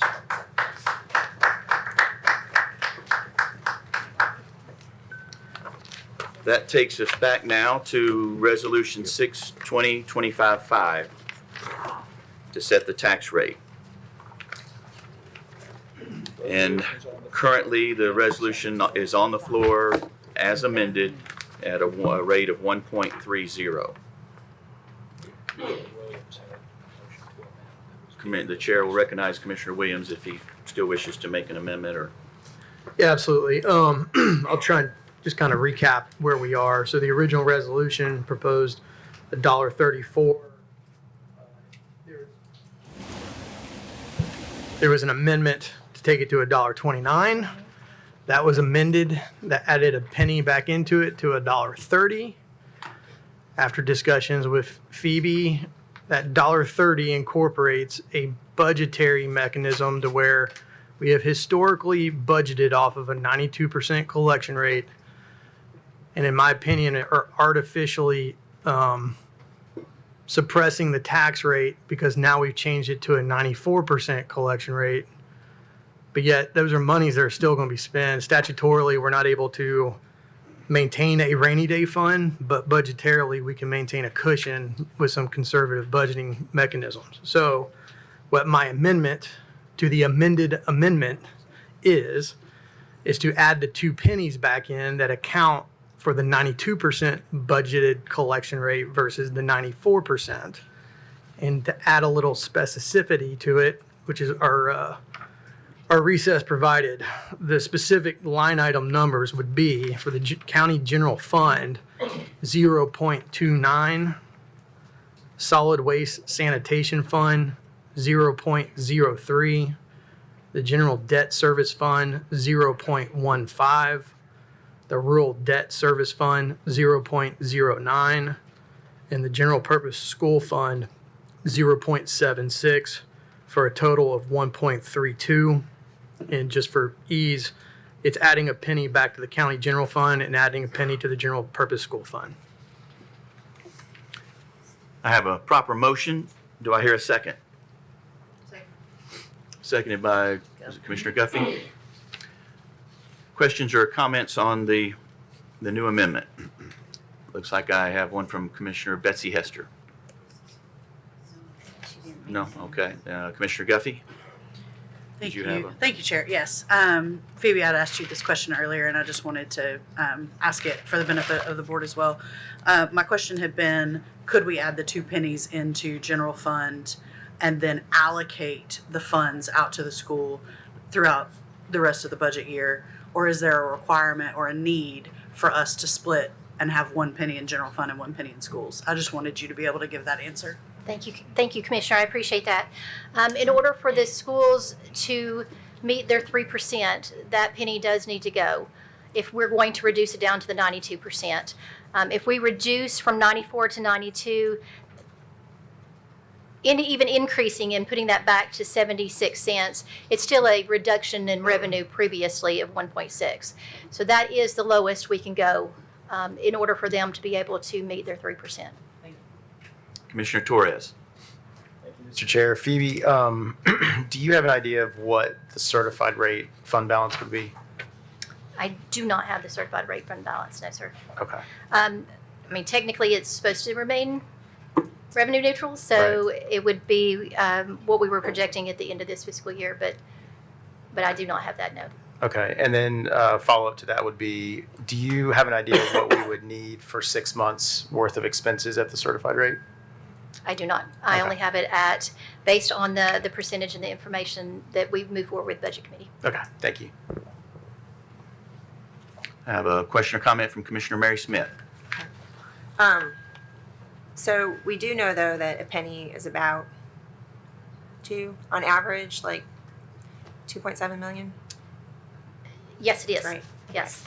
For the general fund, it is about 2.7.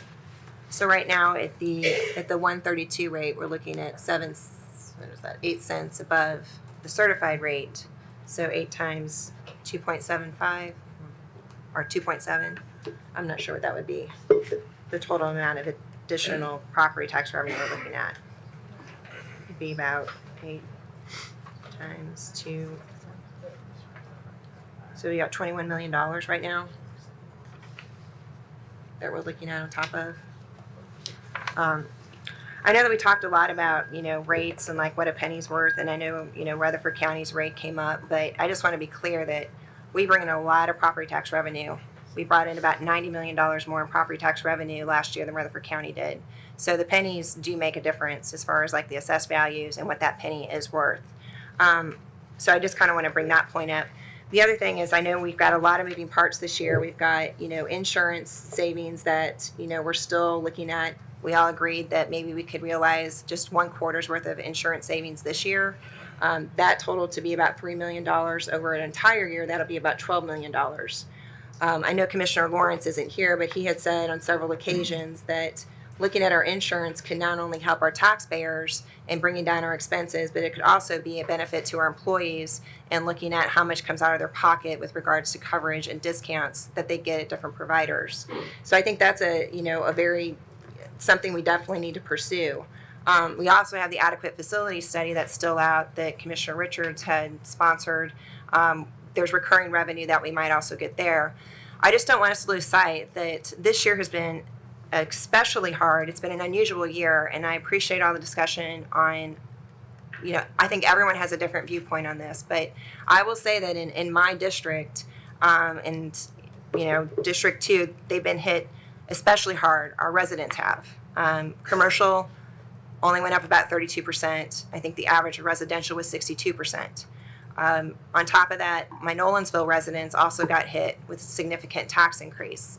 So I just really feel like there's a lot of possibilities in here to making sure that we're not doing anything risky with our fund balance, but that there are really great solutions to cutting cost and also bringing up our revenue that we need to take a serious look at before we decide on any sort of tax increase that actually impacts everyone, including the people that live in our county, the people that work in our county, and the people that have businesses, in our county. So I just kind of want to make sure that everyone's aware that while I understand increasing property tax is one way to go, we do have other avenues that I think we need to pursue.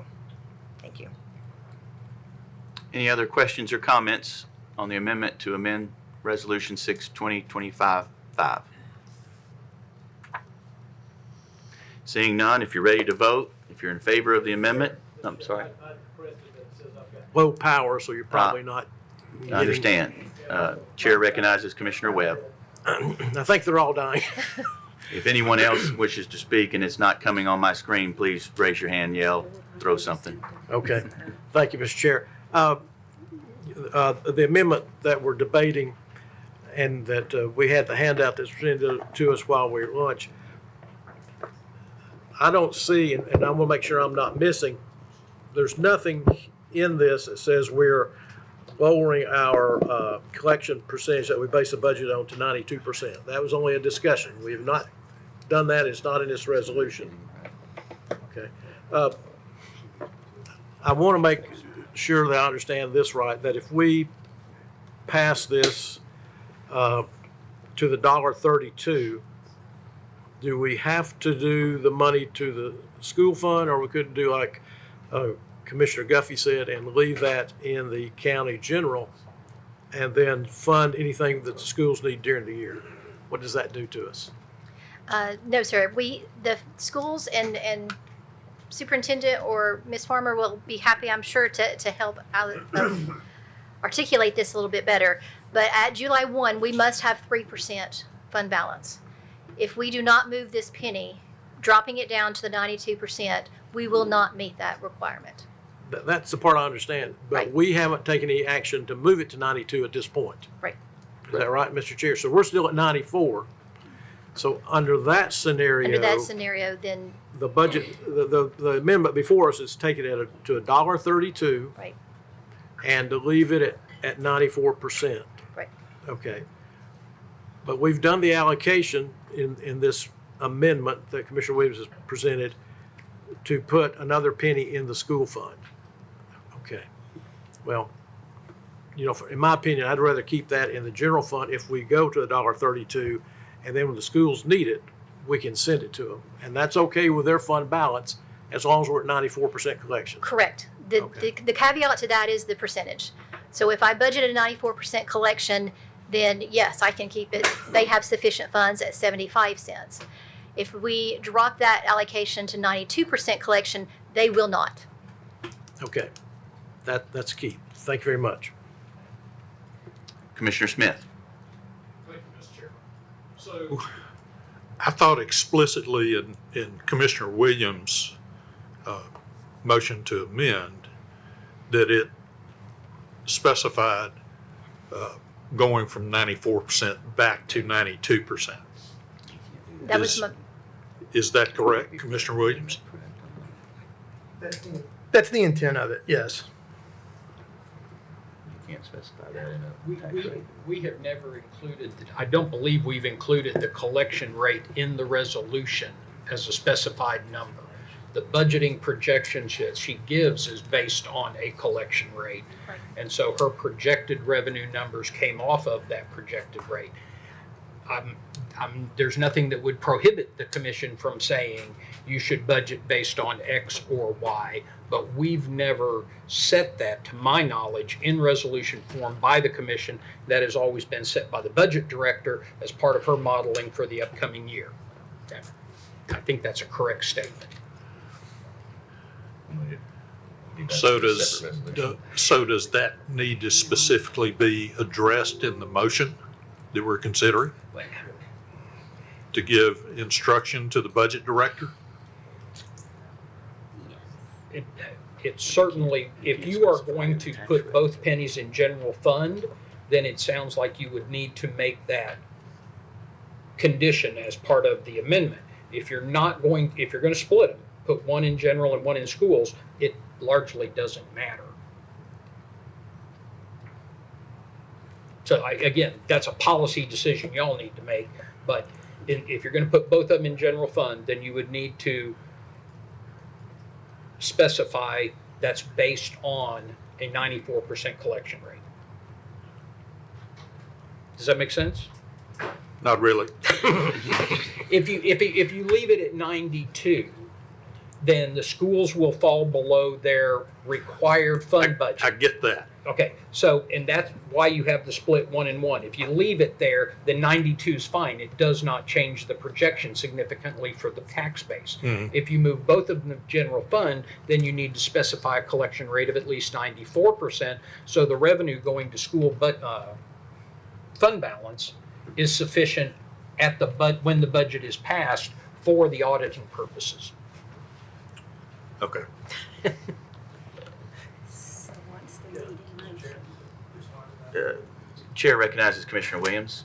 I think for the purposes of the amendment, I don't think we'd have to state that. I think we can keep it simply to the line items under consideration. However, I would like the minutes to capture that the intention for this is to account for a 92% budgeted collection rate. And that's with 1 penny for general and 1 penny for schools. Correct. Okay. Okay. Commissioner Stresser. Maybe I just have kind of a point of clarification just so I can understand this a little bit better. Sure. So when you're putting the budget together, you came up with 94% for the collection rate. And obviously, you know more about our finances and numbers than anybody else in this room. I think that's safe to say. So as an expert, and I'd call you an expert in this process, you felt very comfortable with a 94% collection rate on property taxes. For the record, could you just share with us why you felt comfortable and confident in that as an expert? Thank you. We have historically maintained 92%. We have maintained are very conservative, and we normally have collected around 98% in the current year. Now, however, I have seen a drop in collections. It may just be timing. They've come in a little slower this year. We have dropped to just barely over 96% collections. However, during the budget discussion, the collection rate came up in the discussion about why we use 92, why can't we use 95, why can't we use 94. I am not comfortable going with anything over 94. 94 is already a stretch. The conversation came up to use 95. I would not recommend 95. that would be almost 100% of our collection that we would be budgeting. 94 is still close, and I understand how it would be too close for some. It is a little closer, and we will not have as much drop into fund balance at the end of the year. So obviously, whatever we budget on, then that is less that we will have for the next year to pull from fund balance or say capital expenditures or anything moving forward. Okay. So it is. I appreciate that. Thank you. Thank If you're you. comfortable with that, I'm comfortable with that. That's what opposed the $1.32. Thank you. Commissioner Petty. I'm a little slow on this, so bear with me.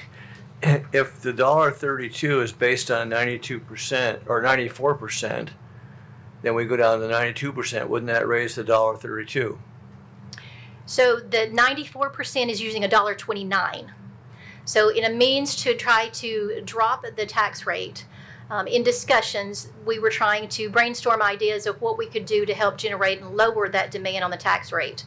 So in the budget committee process, we went through talking to committee, and that was the decision, was if we up that to 94, we could absorb a penny or two without passing that on the tax rate. If we drop that back to our historical 92, I will need the 132 rate. Okay, so if we say it to, at the 94%, then we'll be back at $1.29. Well, actually, I believe we had already had one amendment to up general fund to 28, so we are back up to 130. Okay. And that was a previous amendment that did go through. Okay, so if we stay at 94, we're at 130. If we go to 130. 92, or 132. Yes. Okay, thank you. Yes. Any other questions? Commissioner Guffey? Everybody has had a lot of discussion. We've had a lot of, back and forth on the pennies. I just wanted to recall, when we're talking about the 2 pennies, as we discussed the allocation, the 75th percentile, the sheriff's office, all of those items, and in consideration of the constituents who are, foreseeing what a penny might account for them. Just a reminder, Phoebe, you had said that 1 penny is equal, Brad. Brad said 1 penny was equal for a homeowner with an $800,000 appraised value home. It was equal to $20 for the year. Is that correct? That's correct. Thank you. Any other questions or comments? Seeing none, if you're ready to vote on the amendment to amend Resolution 6-2025-5, and you're in favor of it, signify by pressing your yes button. If you are opposed, your no button. Anyone wishing to change their vote, please do so at this time. Record the vote, please, Mr. Whitby. 9 yes, 13 no. Motion fails. That takes us back to an amended resolution with a tax rate of 1.30. Any questions or comments on the resolution with the tax rate set at 1.30? Allow a little more time here just in case somebody's thinking of questions.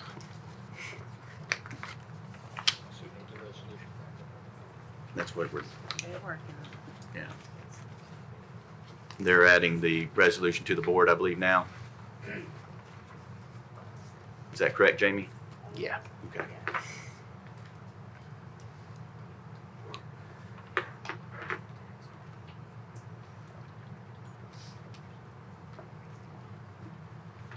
It looks like it's right. We gotta get the vote off the screen. There we go. Okay, again, we're at setting the tax rate at 1.30. Any other questions or comments before we go to a vote? Recognize Commissioner Mary Smith. Yeah, I just want to reiterate again, I know there's been a lot of talk about the impact, but I think one of the things that we need to consider too is the cost of living in this county has gone up. And while, a lot of people got their assessments this last time around, there was some sticker shock, and, they're feeling the burn. The people in our community are feeling the burn. Homeowners insurance has gone up, utilities are going up, There's a lot of things that are going up in this. Not everybody, I know we are one of the most affluent counties in the country, but not everybody that lives in this county is affluent. And so while it doesn't seem like much to some, to other families it does.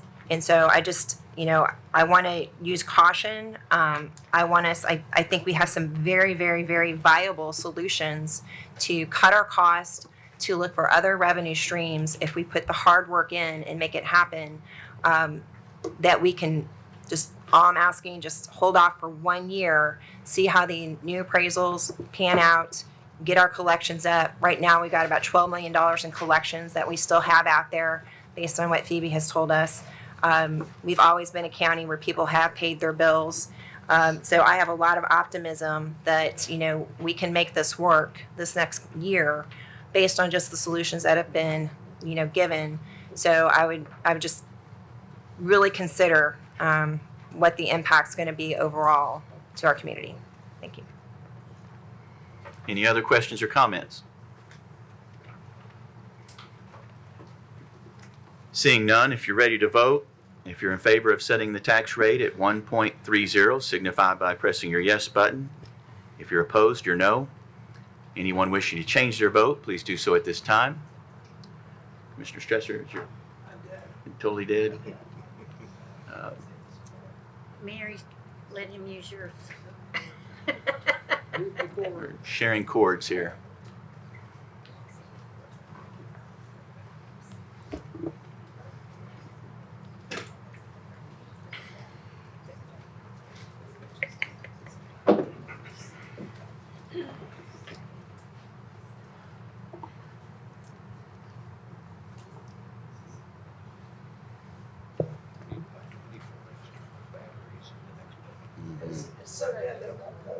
Yeah, it takes a minute.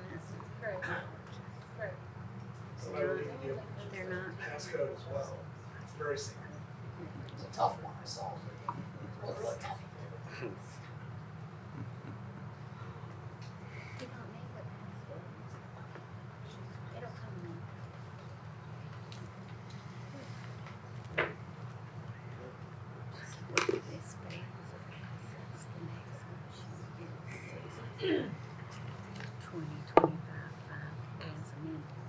That's what we're voting on now.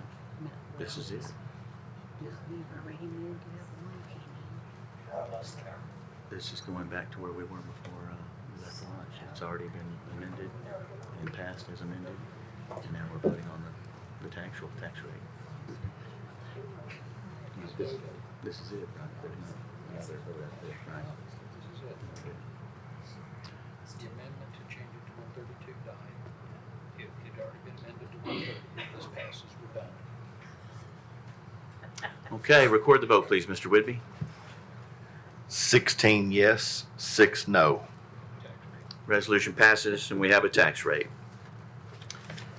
Are there anything else that come before? No, next meeting's July 14th. As a reminder, our next meeting is July 14th at 6 p.m. Any other any other business to come before this committee before I adjourn? Oh, I'm sorry, Judy Herbert, we'll recognize you. I can't turn her time. Jamie, why are you screaming? I can't turn the mic on. I said it was as amended, but he says it passes. I don't agree because we have to vote on the resolution as amended. We did. We did. It was Now. amended to 130, then Matt tried to amend to 132. It failed, so we went back to the as amended at 130. That's what we just voted on. Okay, the clerk doesn't think so, but okay. Go ahead, Commissioner Herbert. Go ahead, Commissioner Herbert. Okay, I just want to thank the Budget Committee. This year has been a really tough year. And it's probably the worst I've ever experienced on the Budget Committee. But anyway, I want to thank everybody. I want to thank the mayor for his work. I want to thank Carolyn and Jamie and Diane and Phoebe. Thank you. We put you through the ringer this year, and we appreciate it. Thank y'all.